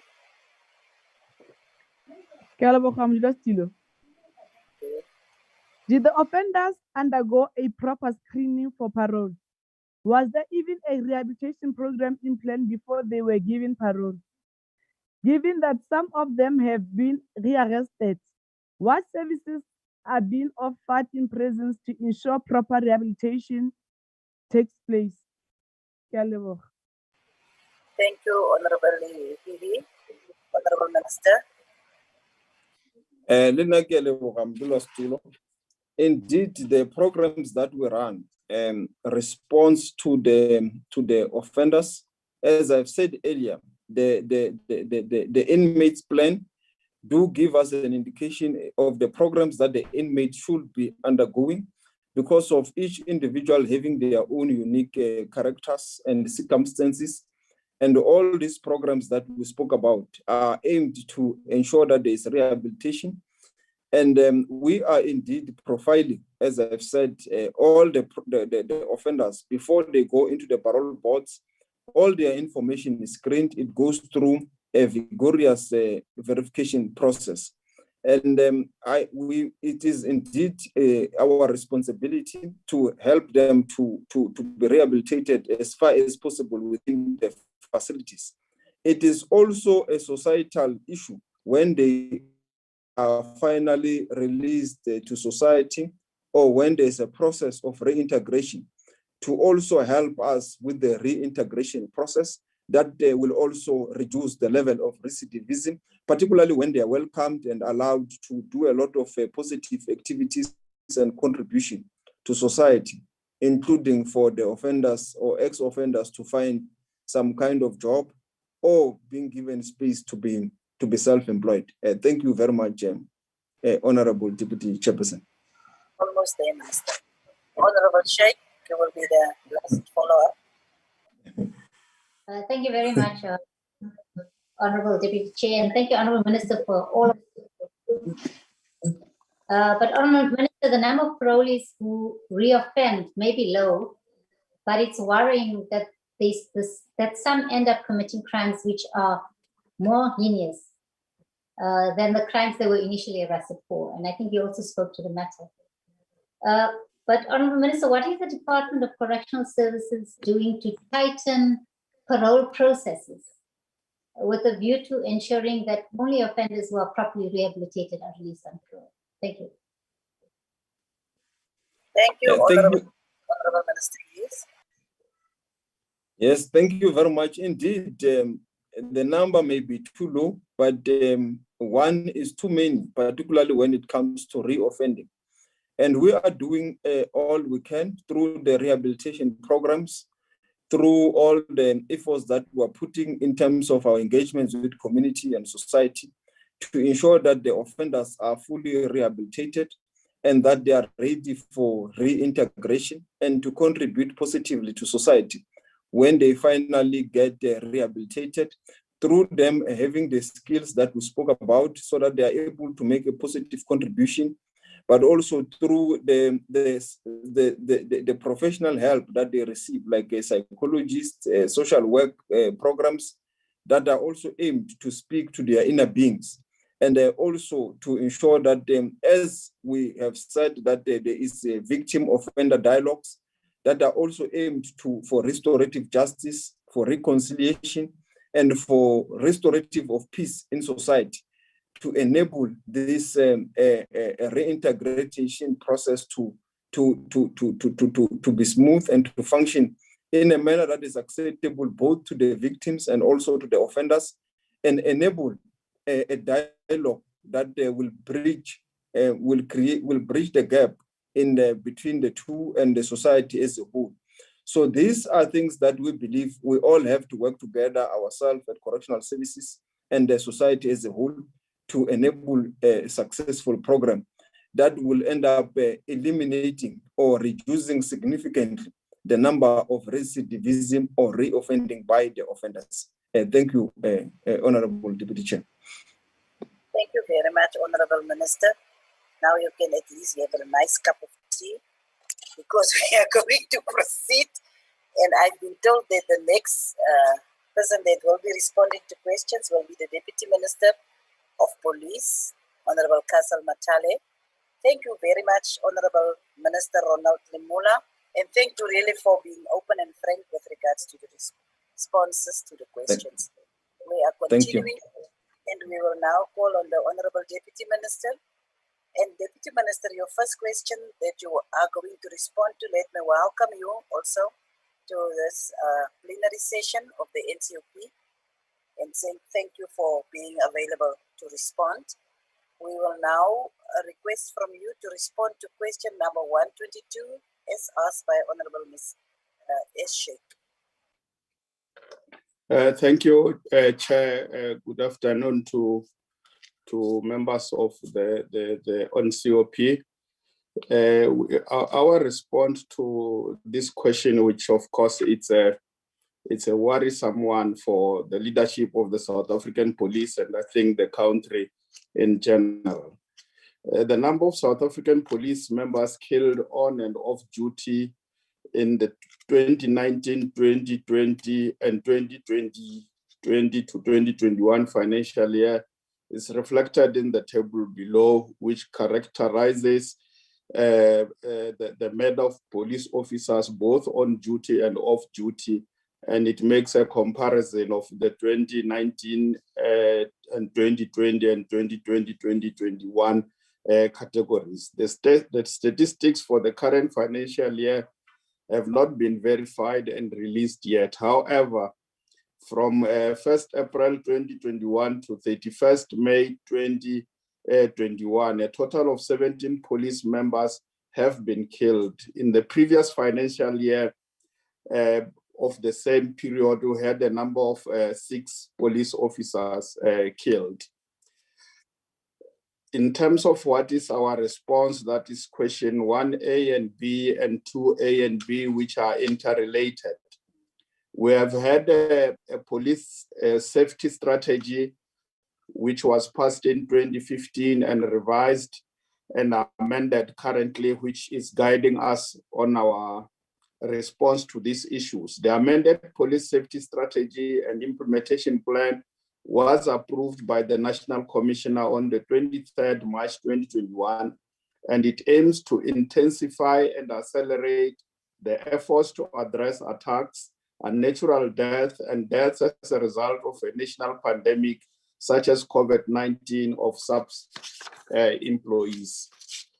Awareness programs among SAPS members on the following issues have been embarked upon around issues of suicide, trauma, depression, substance abuse, relationships, and financial problems, because these are some of the factors that contribute towards some of the killings of our police officers.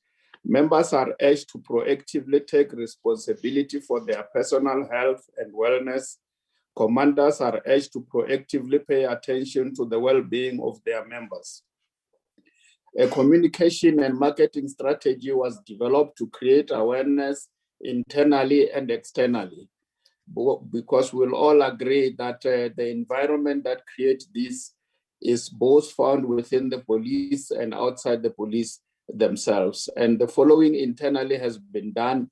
Posters around the campaign, police safety hints were distributed to all email address users or through salary advice messages with safety hints.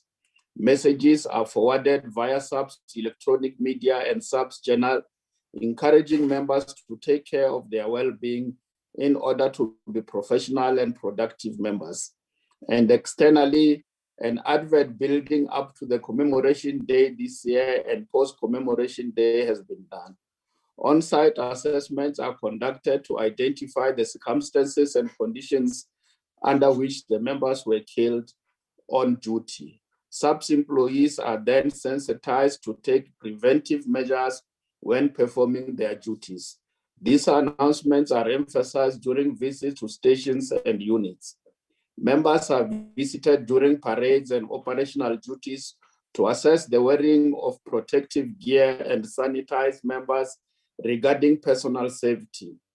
Several national circulars were distributed to emphasize the compulsory wearing of bulletproof vests by all members. During a national prayer day and provincial prayer day take place annually to enhance the safety of all members and to involve the community as a build-up to the National Commemoration Day.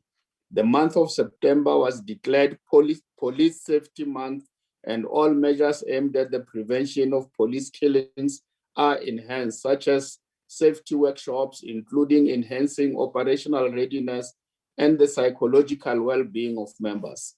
SAPS members are required to attend fitness assessment to support their physical and psychological well-being, and refresher courses are undertaken to reskill them in dealing with different situations they may encounter whilst on duty. Thank you, Chair.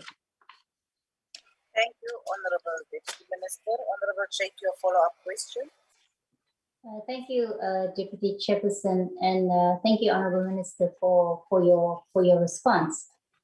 Honorable Minister, the department has put in place some interventions to deal with the killing of police, as you've indicated. And we also believe that the death of a police officer in the hands of criminals is one too many. But Honorable Deputy Minister, can you perhaps indicate what role the community can play in assisting to stop the killing of police, especially in the communities where they reside? Thank you, Deputy Chair. Thank you, Honorable Deputy Minister. Thank you very much, Chair, and thanks for that follow-up comment. Indeed, the community have a central role to play in our fight against crime, and in particular, our fight against the killing of police officers. And in this regard, the community can, through their community policing forums, work towards ensuring that they work very closely and with the communities in the campaign to ensure that there is awareness within communities in terms of how community members are expected to interact with police officers, not only through police forums, but also through neighborhood watches, and also through the establishment of active rural safety forums that are encouraged in our fight against crime. We know that communities are broad and communities are also found within traditional environment, and therefore it is important that through the implementation of traditional policing, communities in traditional areas also participate in this regard, but they can also participate through being part of the campaigns that we embark on as we do ministerial imbizos. These are forums within which ourselves as SAPS and together with communities, we can contribute towards lessening the attitude towards police officers, not only them, but including members of the NCOP and of Parliament as a whole, who can play a role in ensuring that public education is intensified to make our people aware that police are important and we need to relate with them in a manner that is humane and discourage people from being violent when they react to police officers. Thank you, Chairperson.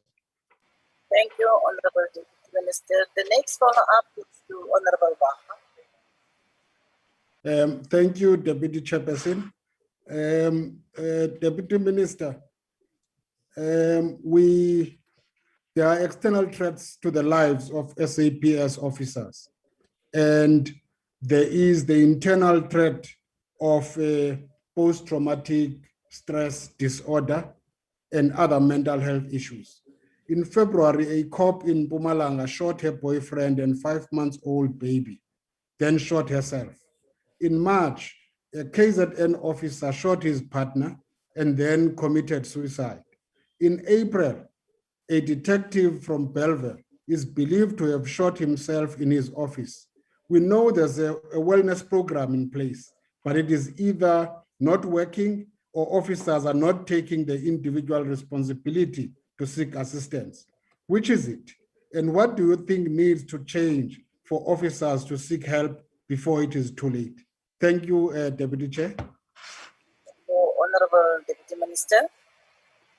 Thank you, Deputy Chair, and thanks for the question. Yes, indeed, there are these programs that we have outlined here, which are aimed at assisting our police officers to be able to respond to the stress environment that they encounter in their daily work, because we all agree that police work by its nature, it's work that is very, very stressful. And if there is no intensified education program to ensure that psychologically our police officers are assisted, it will lead to an environment where there are losses of life, as we have indicated, where a police officer shot and killed her boyfriend, or there are instances where they kill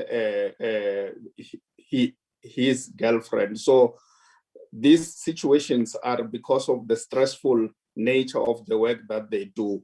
So society as a whole, not only the South African police, have a responsibility towards ensuring that our police officers are treated with respect, and the education programs that we have through our social work programs to assist them to psychological adjust will need to be intensified. It won't be an easy program, but it's a program that we should continuously engage in as the South African police, but call upon society as a whole that we must make a contribution towards ensuring that the environment within which our police officers are working is distressful, is not contributing towards creating a stressful situation for themselves that will let them, as they go home, to relieve their stress either to their partners or to the people they stay with.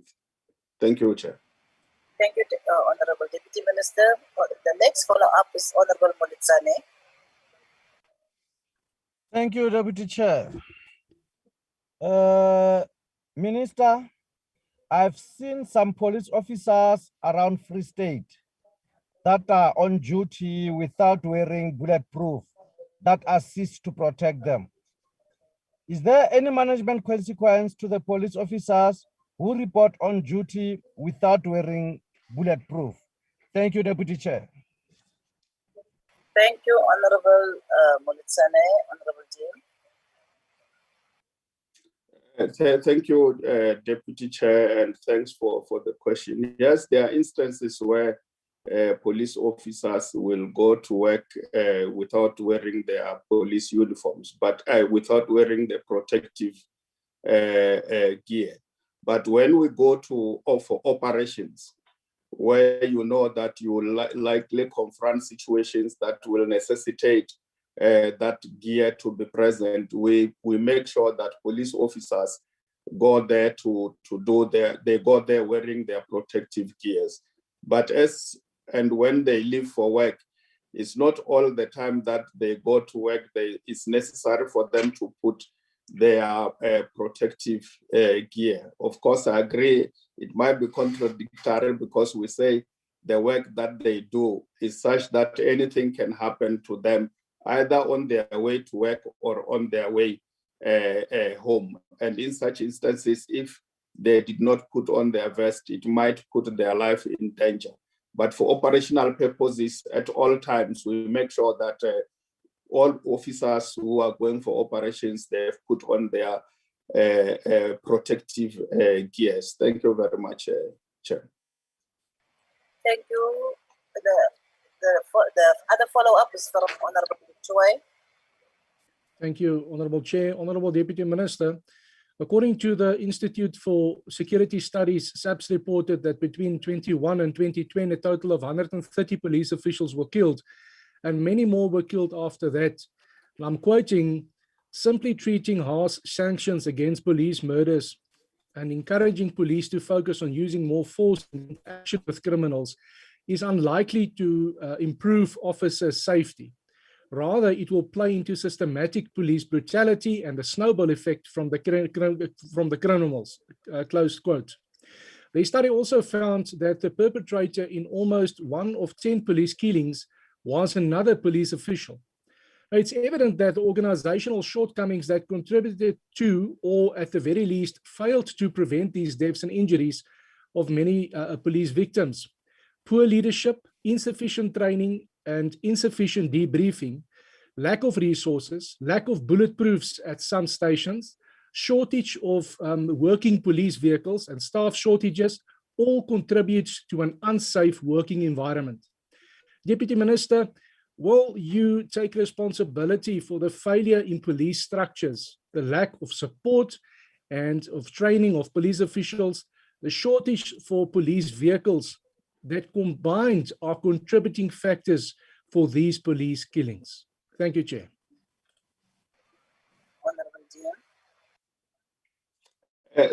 Thank you, Deputy Chair, and thanks, Honorable Member, for that question. It's incorrect to say that there is lack of leadership and there is lack of police vehicle, and as a consequence of that, then there is police killing.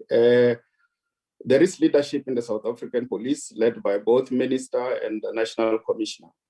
And we do have training programs that train our police officers to be ready to do their work. What we should understand and appreciate, honorable members, is that we are a product of a violent society.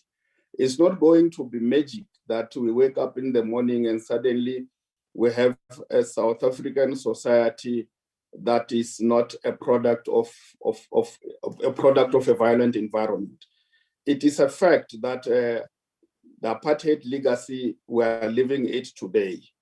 If you look at the spatial development of our country, it has been done in such a manner that a particular section of our society, particularly Africans and Black in general, their environment within which they grow and stay has not been conducive for any peaceful coexistence.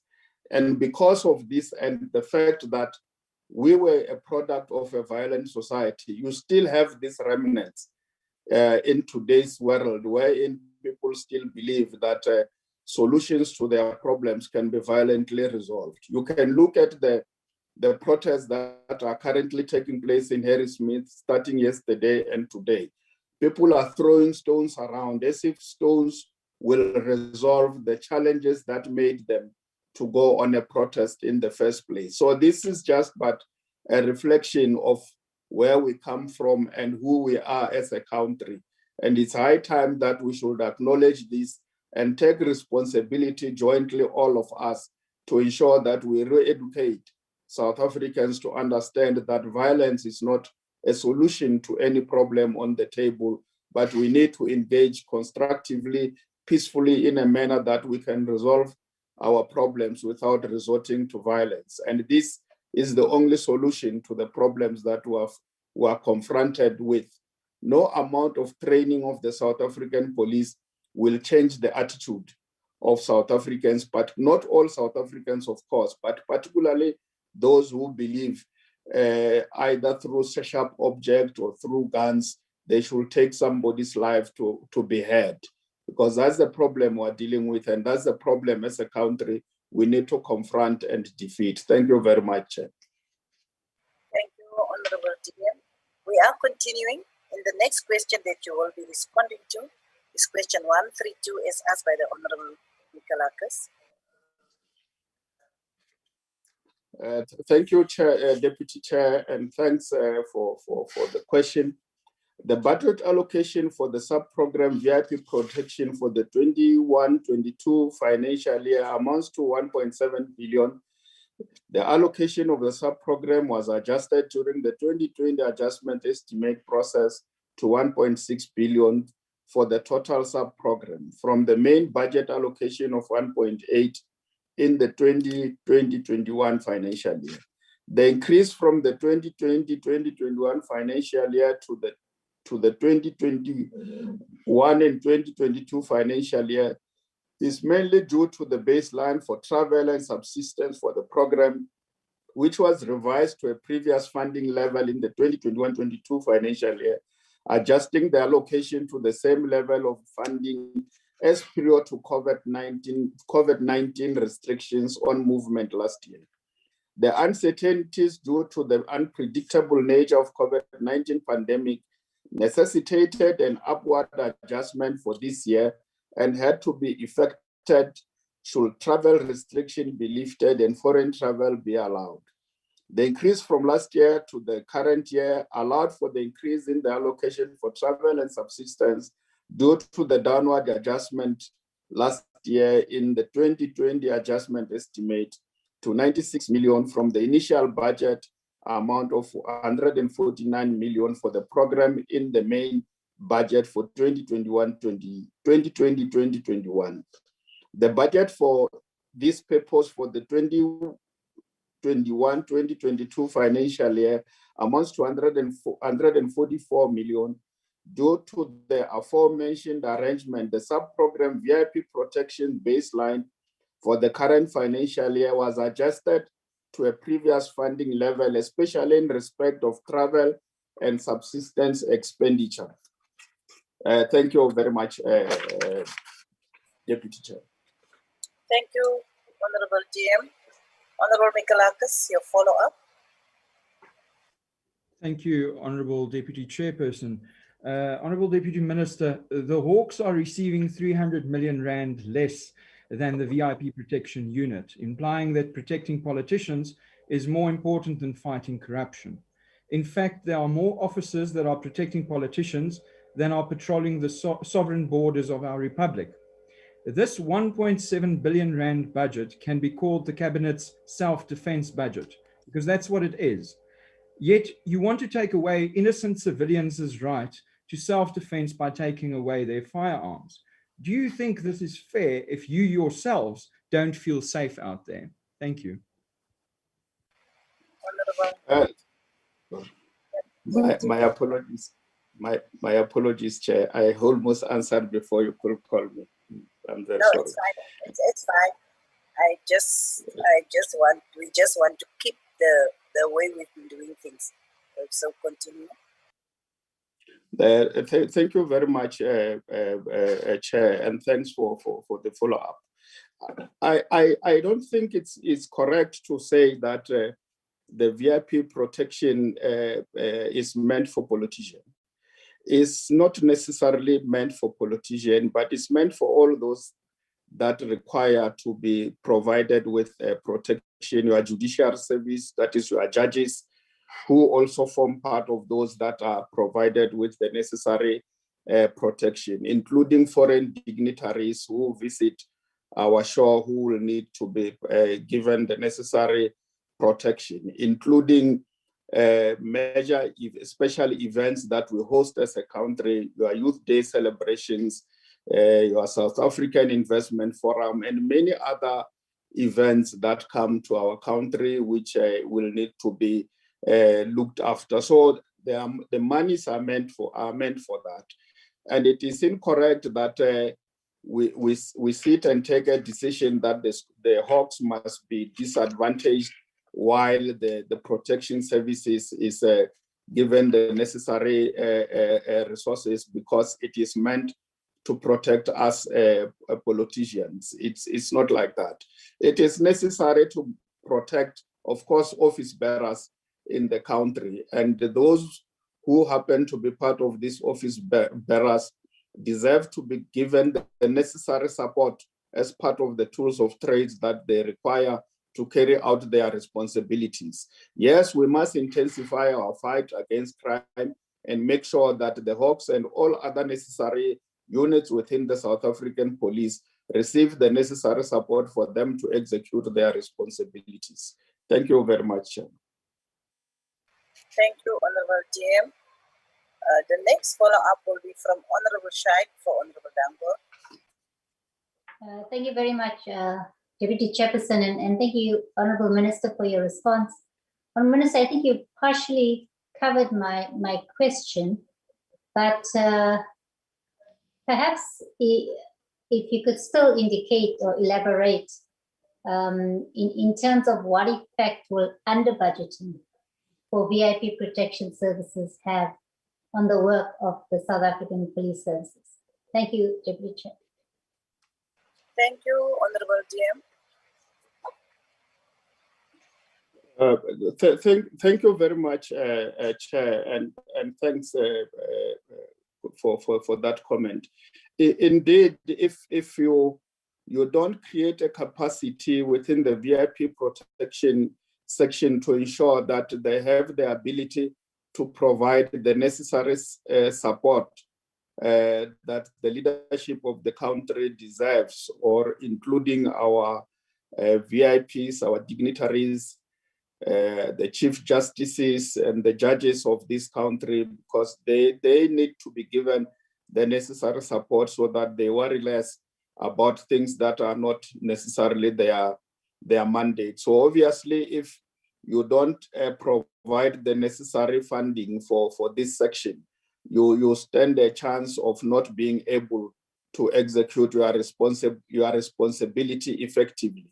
But despite these challenges of budget cuts that have been witnessed by all various sections within the South African police, we have reorganized ourselves in such a manner that we will be able to carry out our responsibilities as mandated by the Constitution, to ensure that as we call events, be it Youth Day or any other event that we organize, the necessary protection is provided for such events, so that nobody goes in there and come back in a manner that they should not be because of lack of security. Yes, we do work within the available resources, limited as they might be, to provide the services that are necessary. Thank you very much. Thank you, Honorable Deputy Minister. Honorable Ngwezi, I'm calling on Honorable Ngwezi. If he's not there, let us continue with the next follow-up from Honorable Olive Makause. Thank you, Deputy Chairperson of the National Council of Provinces.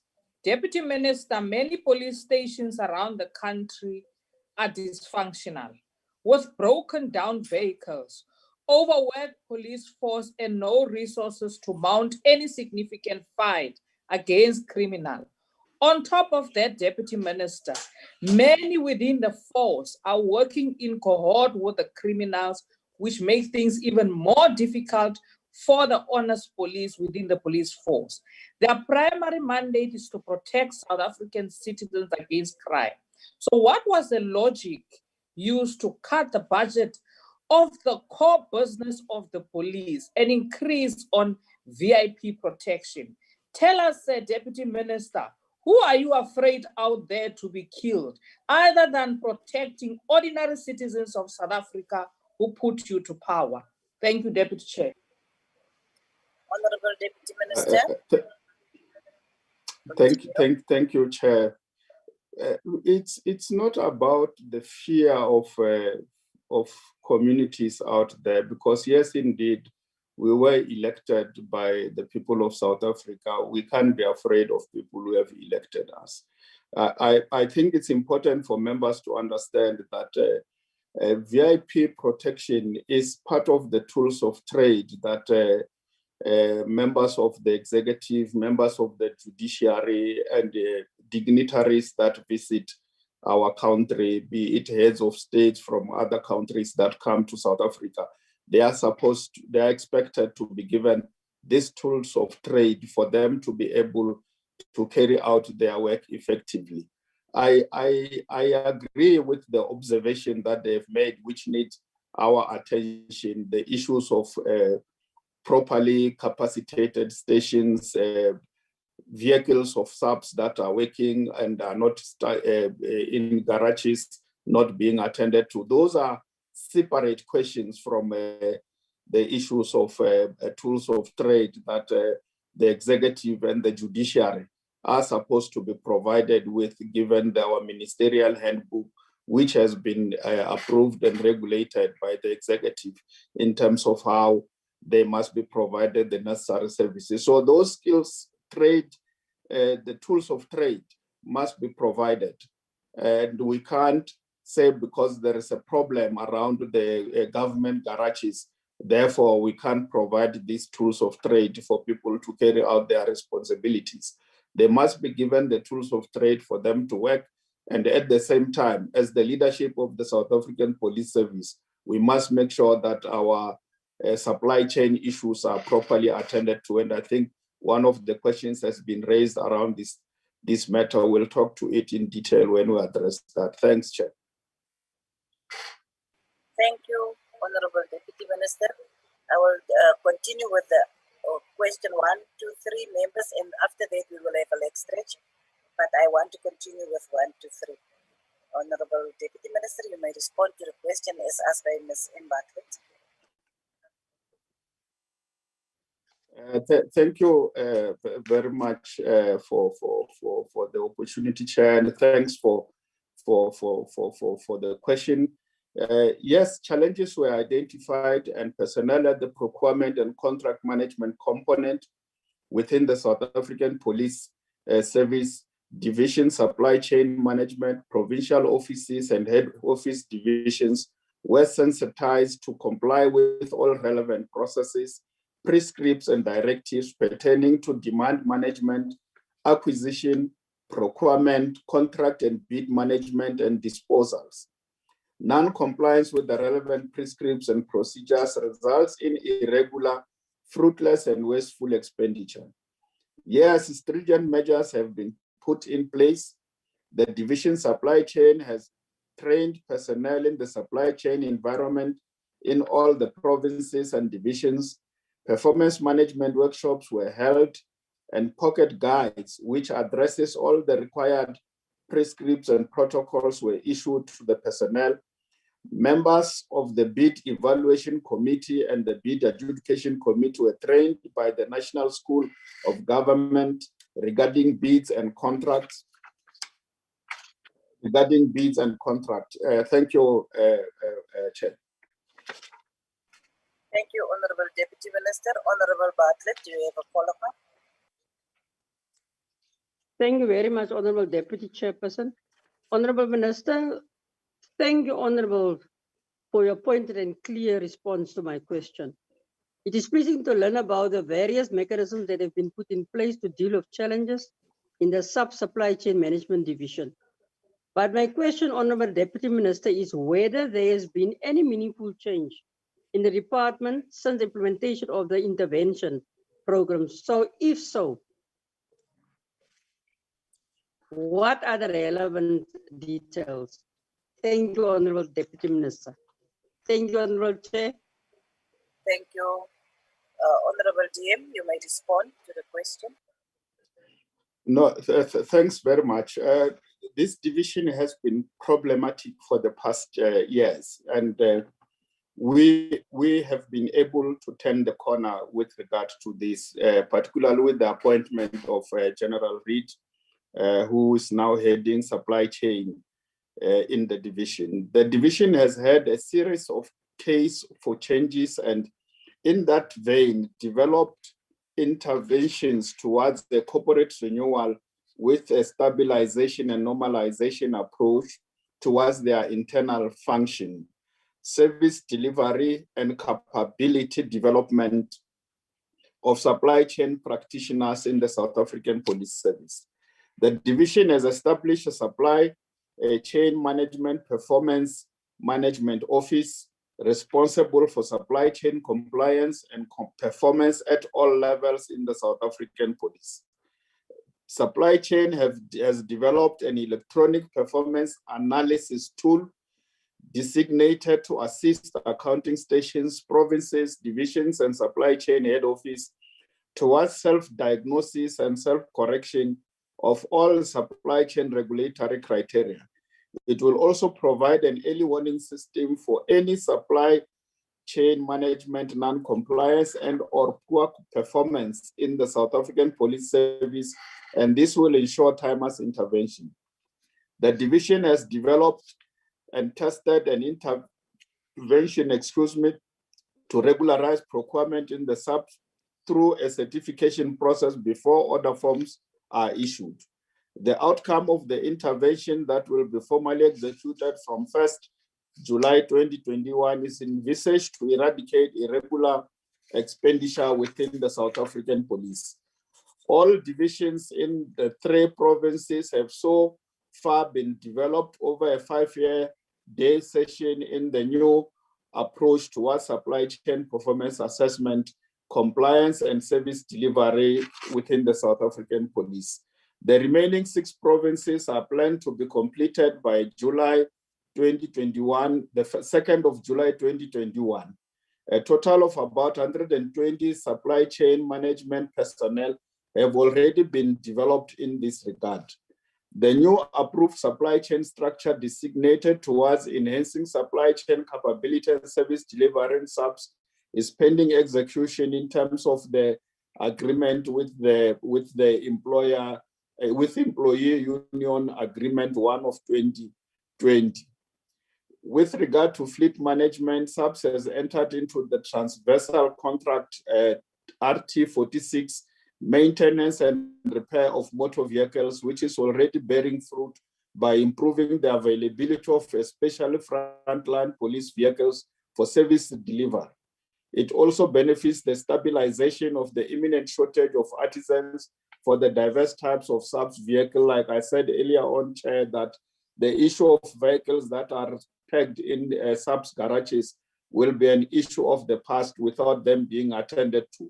With this new contract, which is transversal, which was done in collaboration with National Treasury, is going to enhance our ability to deal with cars that are in SAPS garage for one reason or the other. And I'm quite confident that the plans we have put in place are going to radically change the way things have been run with regard to supply chain and the management of our fleet as the South African Police, which has been a major problem. Thank you very much, Chair. Thank you, Honorable DM. Next follow-up is from Honorable Moy. Thank you, Honorable Chair. Honorable Deputy Minister, we all know that Mr. Jacob Zuma is a controversial character with 18 charges of corruption and at least 700 cases of fraud and money laundering. And it's evident that corruption is an unwanted result of deployment and appointment of politically connected individuals with agendas. And it's interesting that in 2012, Minister Bheki Cele was released of his duties by Mr. Zuma, the then president, as a result of alleged corruption, and has also been implicated by the Zondo Commission. Now, many of these mechanisms were put in place, but it doesn't seem to be enforced. And one would say that some of the personnel that contravene legislation in the supply chain management are only doing their work and following the example that was set by the minister. Now, DM, could you please provide information on the amount of individuals that have been arrested as a result of corruption in the police's supply chain management unit? Thank you, Chair.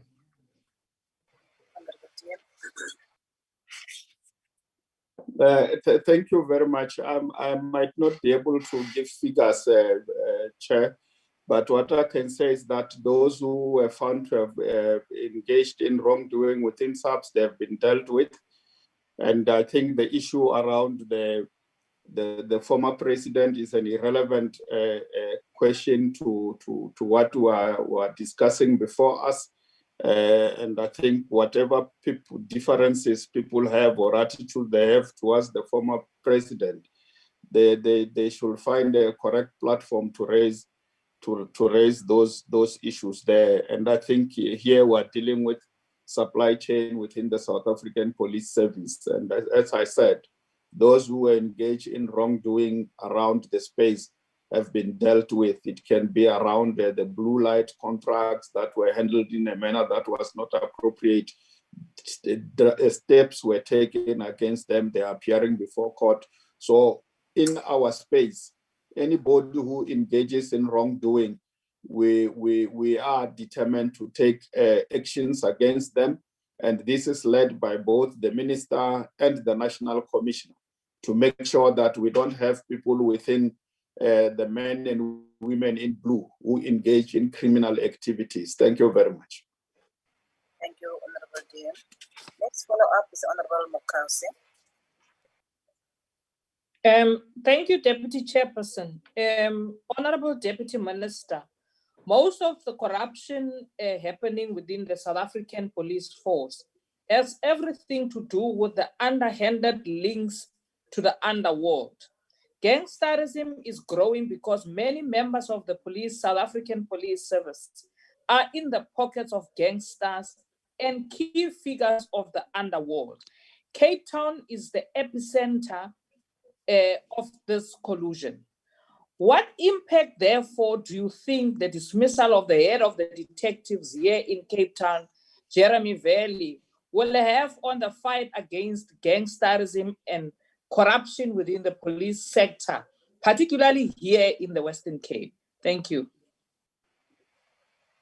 Honorable Dean. Thank you very much, Chair, and thanks for the comment. You may respond or you may refer. It is because it is not necessarily directly linked to what you have been responding. I think you said what I wanted to say, Chair, that the issue of General Very and the issues we are discussing and the gangsterism, they are completely relevant to the question that we are dealing with. Thank you very much. Thank you. Honorable Mokause, the question that you are asking is really not directly linked to the specific question with regards to issues of supply chain management. This is a different issue. That is why I said DM can refer or he can respond. And you know it because you are one person that knows the rules of this house very well. I'm just rising on a point of order. And your order is? Deputy Chairperson, you are being unfair on your ruling because the real issue here is corruption, and we as an organization are pointing out the root causes of corruption within the police force. So for the Deputy Minister to actually degenerate to a point where he says he's not going to even attempt to answer, it's completely wrong. Honorable Mokause, I've made my ruling and we are going to continue. Honorable Bratiset, can you now ask your follow-up question? Thank you, Deputy Chairperson. Honorable Deputy Minister, your department did business to the amount of more than 600 million with forensic data analysis.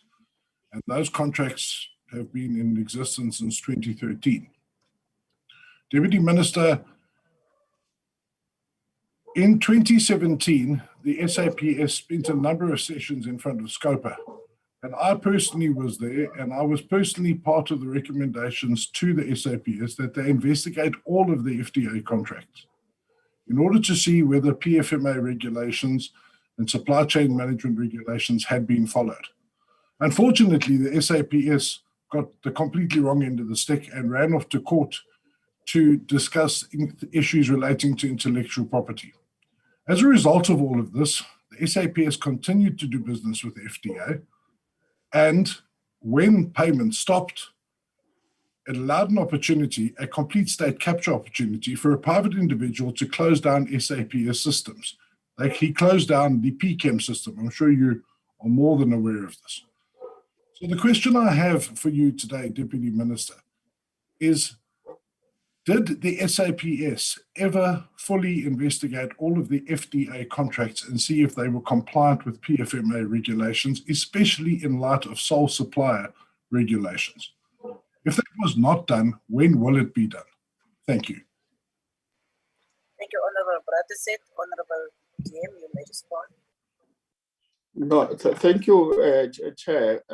I think that this is almost similar to the previous question, but though they differ in the sense that it involves FDA and the South African police. And as we speak, the matter is before a court of law, which is going to adjudicate around this. And I don't think it will be appropriate for me at this moment to go into that direction of trying to interact with issues that has to do with FDA and the PCAM and other related matters. Thank you, Chair. Sorry, Chairperson, point of order, please.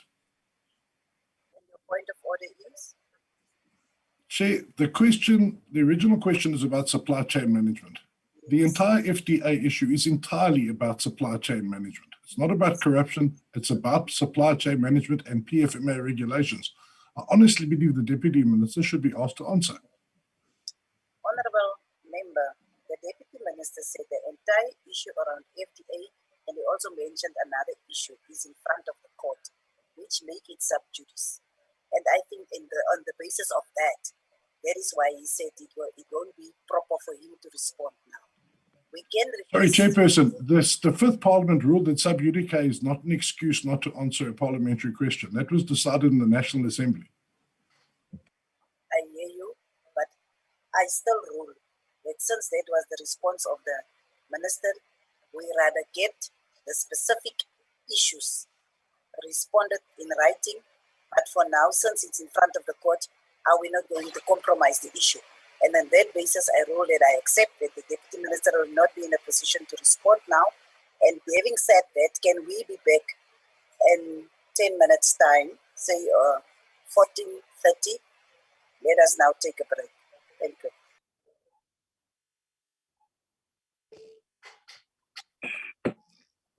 Siyabonga.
Thank you very much. Good afternoon, honorable members. Are we back?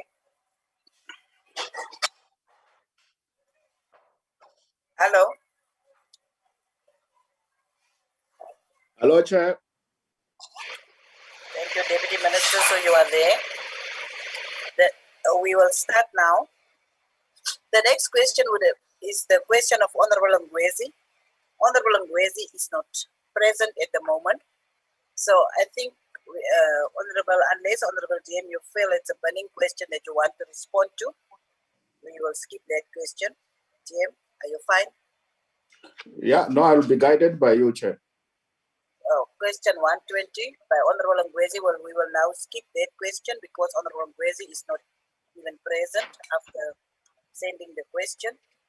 We will continue, and then Honorable Deputy Minister, can you respond to question 124 by Honorable EM Mteto? Thank you very much, Chair, and thanks for the question. The following steps have been implemented to reduce the backlog. All forensic analysts underwent medical surveillance and vaccination as required, with the exception of analysts who were referred to further medical examinations. Engagement with labor unions has been initiated to review basic conditions of employment to permit the implementation of a shift and flexible shift system within the division, detective and forensic services. 7 bid contracts have been awarded to facilitate the procurement of several critical deoxyribonucleic acid or DNA reagents and consumables. Maintenance and calibration of some of the specialized DNA instruments, waste removal and proficiency testing. 2 bid contracts were partially awarded for DNA reagents and consumables. Non-responsive bids were received for the specialized personal protection equipment for the laboratories, crime scene examination, maintenance and calibration of the semi-automated reference index lanes to analyze buccal samples, and the maintenance and calibration of some instruments in the semi-automated crime index lanes. The bid process will be initiated again. In the interim, the forensic science laboratory is reliant on quotations to sustain DNA examination of exhibit material. The bid for the procurement and installation of the manual and semi-automated DNA processing system for the Eastern Cape has been awarded, and the project has been initialized with a 2-year finalization date. The forensic exhibit management track and trace system was implemented on 6 April 2021. The development of an additional functionality such as batch exhibit handover and biometric functionality is in the process of development. The record registered from implementation date are as follows. Those are the number created since April to June 2021, totaling 139,513. Members are working overtime in order to assist the reduction of backlog cases. Early warning measures have been implemented to effectively manage minimum stock levels. Daily monitoring of DNA exhibition production is conducted. Respond to 2.8b, a multidisciplinary action plan was established to manage the DNA backlog, including gender-based violence and femicide-related casework. Over and above the measures mentioned in response to the first question, the following additional measures have been implemented. Sustaining close collaboration with the National Prosecution Authority to prioritize gender-based violence and femicide casework. Nodal offices have been implemented to monitor outstanding DNA cases with court and final remand dates. GBV cases with court dates are prioritized and closely monitored by the FSL.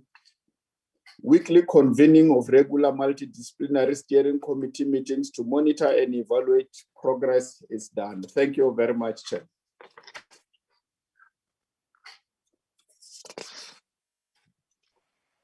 Thank you, Honorable DM. Honorable Mtetwa, do you have a follow-up question? Yes, yes, Honorable Chair. Thank you very much, Minister, for your detailed response on these matters. But Minister, it is really encouraging to hear about these measures taken to address the challenges at the Forensic Service Laboratory. My question, DM, is whether any plan in place to increase the capacity of the laboratory or build more laboratories in order to increase overall capacity to deal with these cases. I thank you, Minister, Deputy Minister. Thank you, Honorable DM. Thanks very much, Chair, and thanks very much, Honorable Mtetwa. Yes, indeed, we have taken a decision within the police service that we should increase our capacity to deal with this, given the challenges that we have gone through in the past years. And amongst the things that we have done, we are establishing a full forensic science laboratory in the Eastern Cape to deal with this specific challenge. Yes, indeed, we will definitely make sure that the entire 9 provinces have the capacity or functionality to deal with this challenge that we have had of laboratories. Thank you very much. Thank you, Honorable DM. The next follow-up is the Honorable Mabatu Makause. Thank you, Deputy Chairperson. Deputy Minister, there's a generalized degeneration within South African Police Service, which is not limited only to laboratory services, but with all the departments within the South African Police Service, such as Central Firearm Registry. Without sorting these massive inefficiencies, SAPS will never be able to fight crime in this country.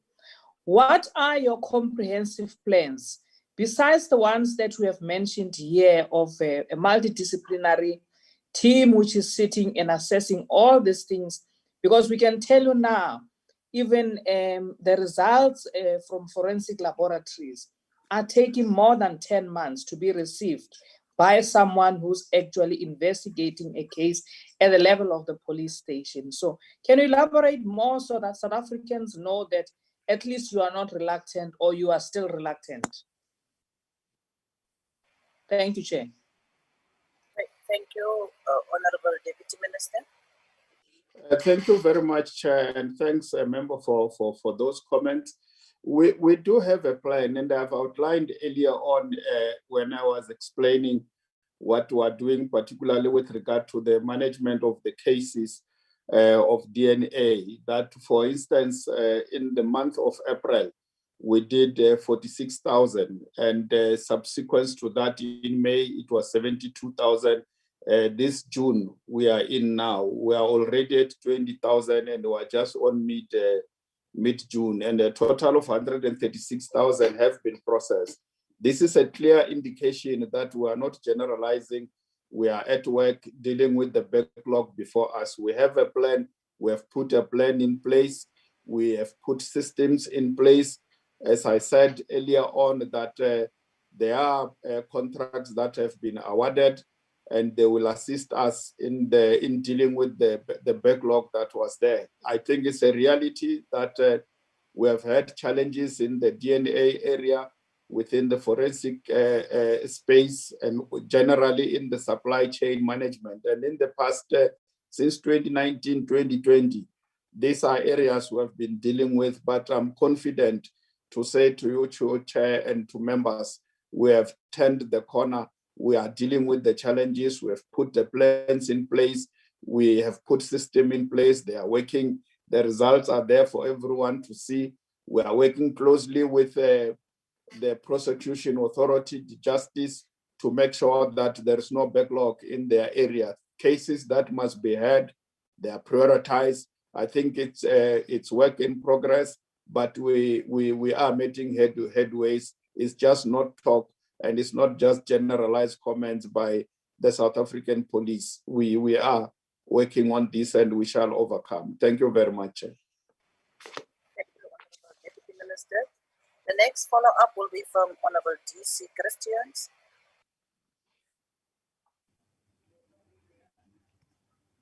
Thank you.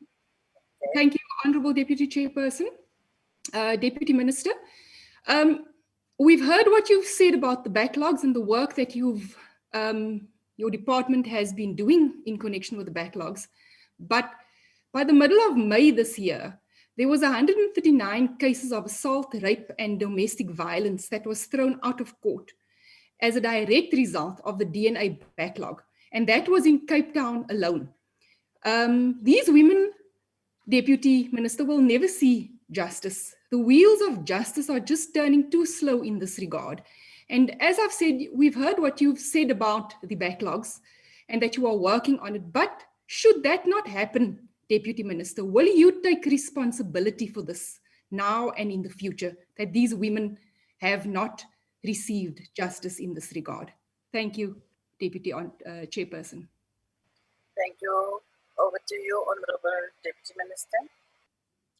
Thank you very much, Chair. Definitely, we take responsibility, and we have already taken responsibility for the challenges that the police confronted in dealing with these issues. And we do say so today here to yourself and members of the committee that we take responsibility.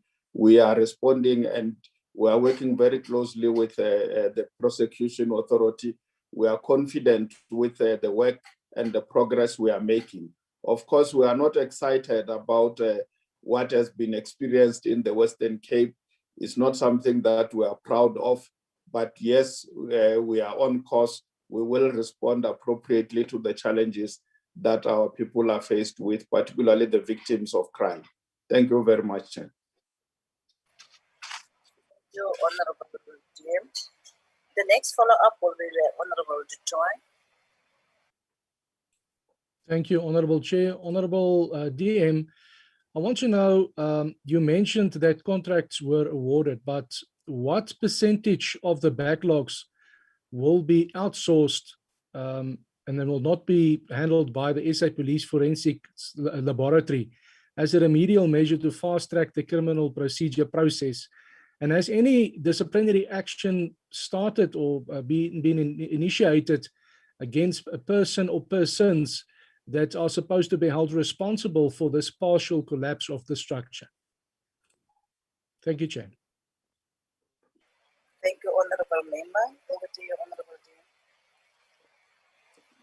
Dean. Thank you very much, Chair, and thanks for the comment, Member. We are at the moment working together through the presidency with the private sector, and one of the people who we are working with is Dr. Judy Dlamini to deal with the problem of the DNA, and there is a technical team that is working on that. In terms of the percentages of the contribution from the private sector, I will not venture into that because I don't have the percentage with me currently. But it's something that once we have agreed upon, we should be able to determine what will be the contribution by the by the private sector, and we can gladly share that information with the House. With regard to steps taken, I've said when I talked to the issue of supply chain earlier, spoke to the challenges that we were confronted with in that space. And it is these challenges within supply chain that have created this problem that we're dealing with of DNA. It's a product of that problem. And the fact that we have resolved that problem, we have effectively dealt with the root cause of what created this environment we found ourselves in of DNA. And those who engaged in wrongdoing within the space have been dealt with, and currently we're in a process of consolidating the team to ensure that it's as effective as possible. I've said we have appointed the head of the unit, which is led by General Reid, who was appointed last year to deal with supply chain matters. So we have crossed that bridge, and I'm confident that the work and the team that we have put in place is going to deliver. Thank you very much. Thank you, Honorable Deputy Minister. The final question is question 135, as asked by the Honorable Mikalakis, and it's over to you, Deputy Minister. Thank you very much, Chair, and thank you very much, member, for the question. Yes, the Minister of Police is serious about ridding the South African Police Service of criminals in its ranks. The SAPS implemented an ethics and anti-corruption strategy on 26 June 2018. The institutionalization of the SAPS Code of Conduct is listed as a priority in the strategy.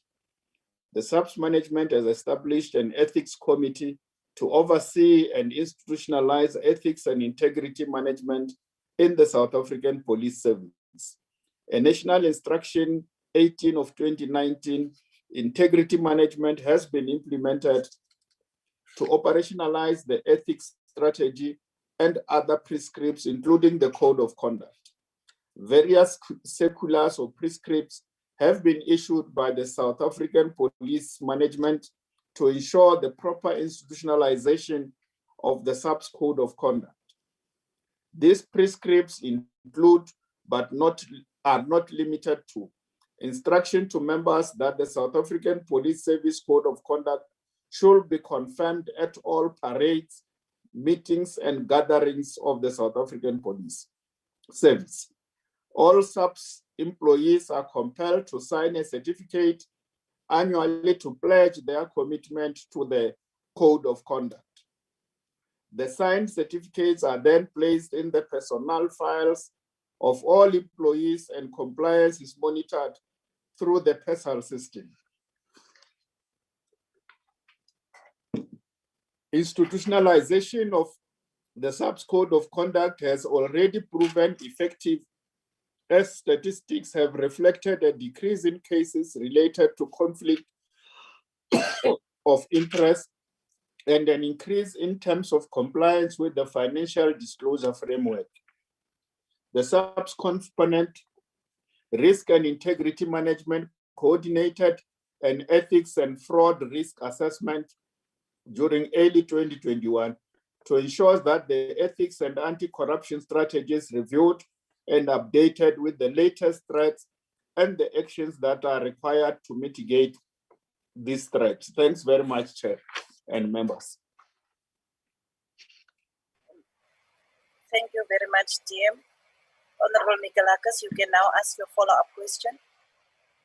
Thank you, Deputy Chairperson. Deputy Minister, during the budget briefings in committee this year, a few weeks ago, IPID indicated that there are members within SAPS who have been found guilty of rape and murder, but not all of them have been dismissed from your service. They've also complained to us that although the IPID Act says that SAPS must initiate disciplinary steps where it recommends such, that you don't always do it. If SAPS respects the recommendations of IPID, and if you are serious about ridding the service of criminals in your rank, why does the SAPS ignore the recommendations in some cases and the law, and ignore IPID's recommendations? Or are you saying that IPID is lying to us?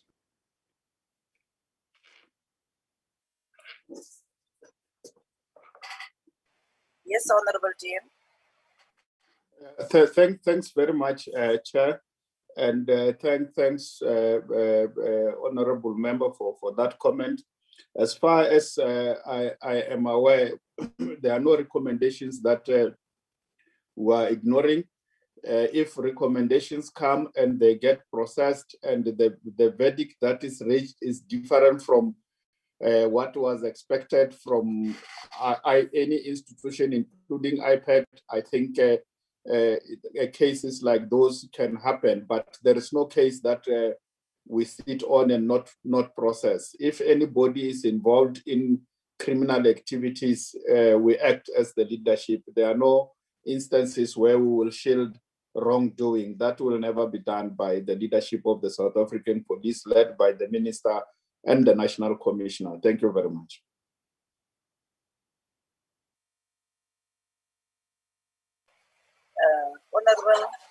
Thank you very much, Honorable DM. Honorable Ngwezi, not yet here. So we are going to continue. Honorable Zandamela, you can be the next person to ask your follow-up if you are there. Honorable Zandamela.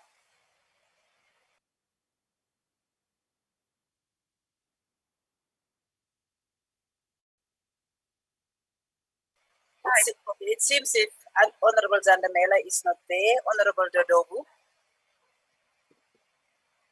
Honorable Dodogu.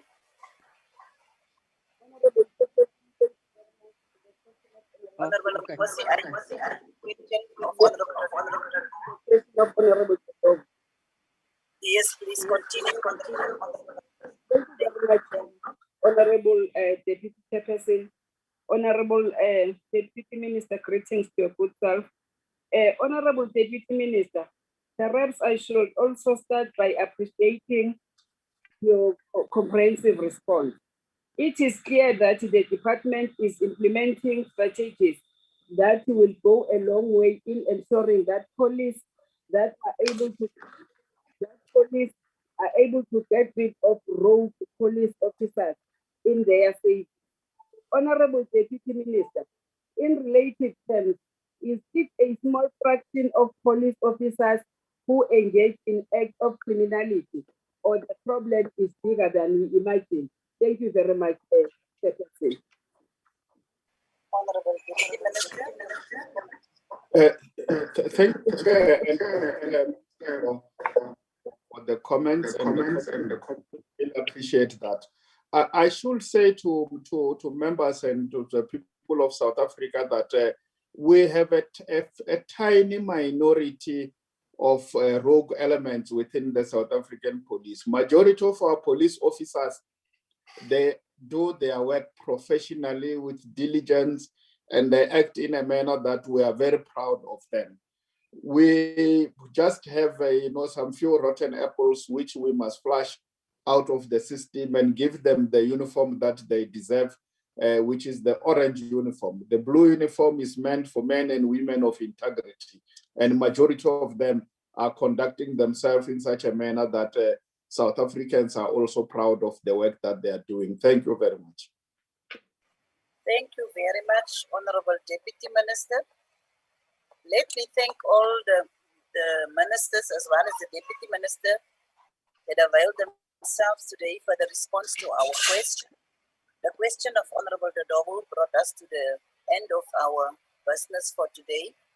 The business is concluded and the House stands adjourned. Thank you once again to everyone. Thank you. Thank you, Deputy Minister. Thank you, Deputy Chair. Thank you, Deputy Minister Mata. Whip. How's it, Whip? Sharp, Deputy Minister. Thanks. And congratulations. I see you have given responsibilities in the province. Thanks. Chair, thank you very much. Chief Whip, how are you? Great. I'm cool. Thanks. Recording stop. Please, Honorable Members, tomorrow will be a long day. Thank you very much. Deputy, yes, hi. Thanks for that. Tomorrow is a bit of a long day. But it's a long